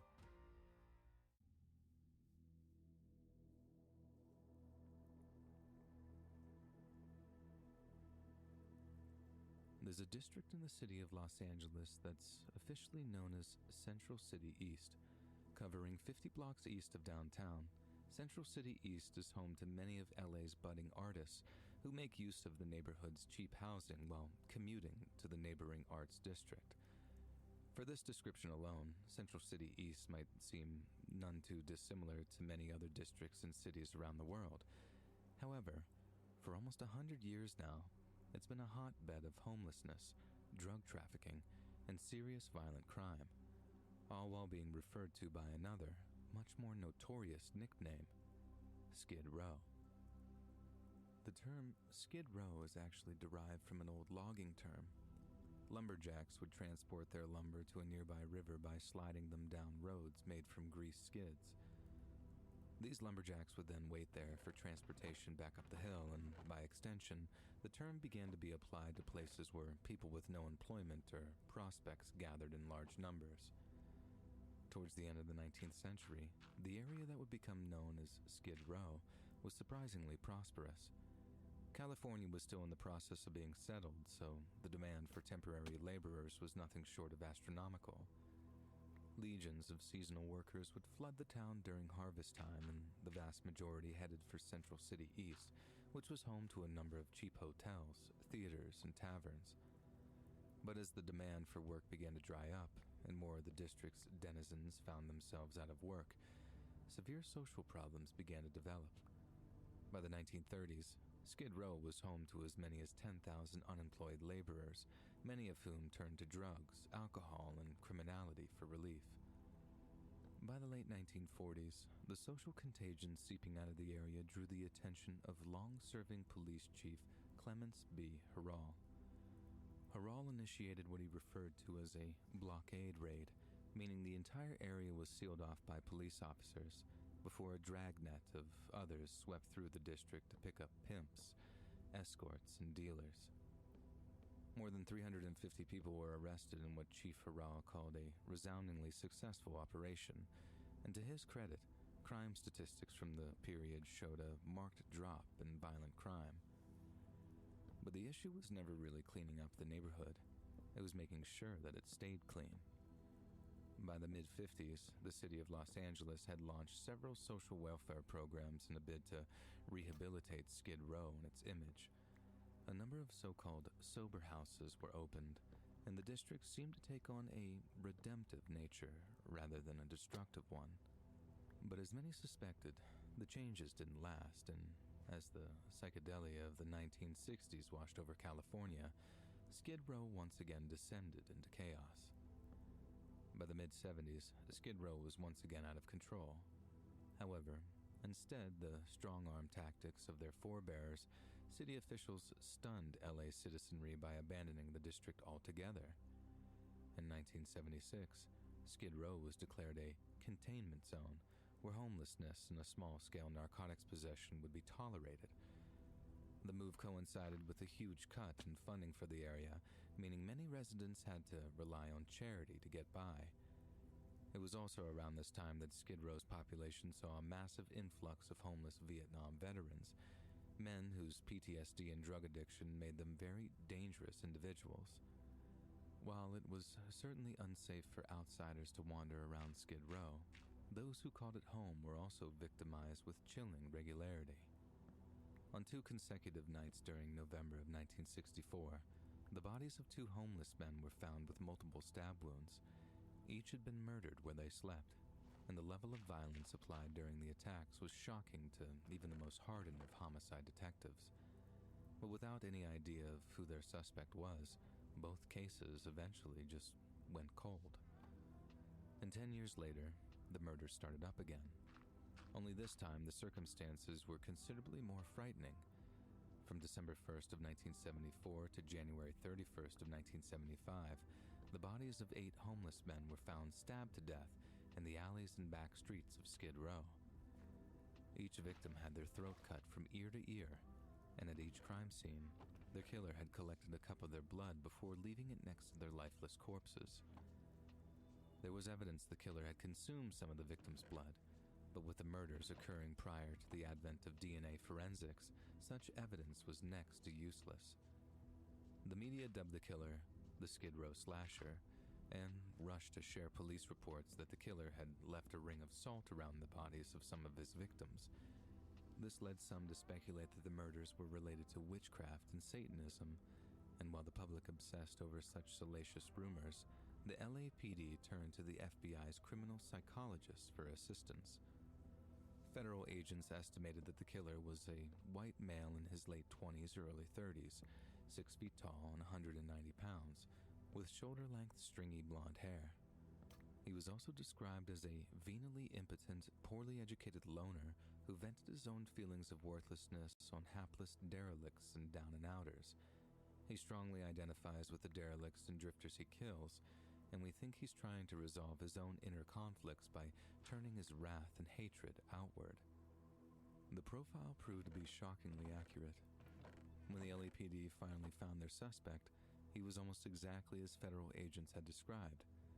Despite being African American, 32-year-old Vaughn Greenwood was indeed a poorly educated loner, but he never revealed the motive behind the murders. Then, on December 30th, 1976, Greenwood was convicted on 9 counts of first-degree murder, and he was sentenced to life without parole on account of, and I quote, his presence in any community would constitute a menace. With the Skid Row Slasher behind bars, a period of relative calm returned to the district. Yet just 3 years later, a familiar pattern began to emerge. On October 23, 1978, a 50-year-old homeless man was found stabbed to death in a Skid Row alleyway. A week later, the killer claimed another 2 victims one night after the other, a pattern which mimicked that of the Skid Row Slasher just a few years before.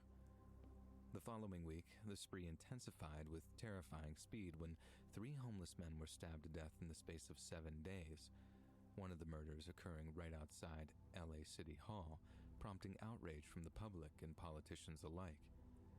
Many released statements condemning the actions of the man dubbed the Skid Row Stabber, while promising swift justice to those responsible. But that night, the killer claimed another 2 victims in a grim display of homicidal defiance. Several other homeless men were murdered throughout the holiday season, but perhaps the most horrifying was when a second body showed up outside of LA City Hall. The body of 45-year-old Frank Garcia was found on November 23, 1978. Unlike the first murder, which had occurred in the dead of night, Frank had been stabbed to death in the early evening while a large crowd had been present outside of City Hall. Somehow, the killer had managed to kill a man with hundreds of witnesses present, yet not a single witness came forward with any pertinent information. Even more perplexing is the fact that a handprint was found in the soil next to Frank's body, but after careful analysis, police determined that the handprint belonged to neither Frank nor his killer. Someone had seen Frank's body that night, and they'd been so close that they'd almost touched it, but still, they didn't come forward. It set a grim tone for the investigation that followed. This wasn't just a serial killer. Someone was making a statement, and the public was either too afraid or too callous to help stop it. Thankfully, the police were able to track down an associate of a victim named David Jones. The pair couldn't be described as friends, but shortly before he disappeared, the associate noticed Jones in the company of a man named Luther. 3 months later, in January 1979, a piece of graffiti in the Los Angeles bus terminal prompted a 911 call. It said, "My name is Luther, and I will kill winos." The graffiti prompted the police to search for the mysterious Luther, who said to be an Afro-Latino man in his early 30s. However, their search was interrupted by a call from the LAPD's fingerprint recognition expert. A print taken from the scene of Frank Garcia's body was found to belong to 29-year-old Bobby Joe Maxwell, who had been released from prison in his native Tennessee only to relocate to Los Angeles a year before the murders. Maxwell spent a lot of his spare time hanging out in Skid Row and was said to frequently harass the local homeless population. Not only that, but as late as December 1978, he was arrested after violently accosting a trio of sleeping homeless men and was in possession of a knife at the time of his arrest. He spent the next several weeks in the LA County Jail, and during this period, the stabber did not commit any murders. However, the final murder occurred just 3 days after Maxwell was released. Based on the timing, as well as the direct evidence of the handprint, Bobby Joe Maxwell was arrested in April 1979.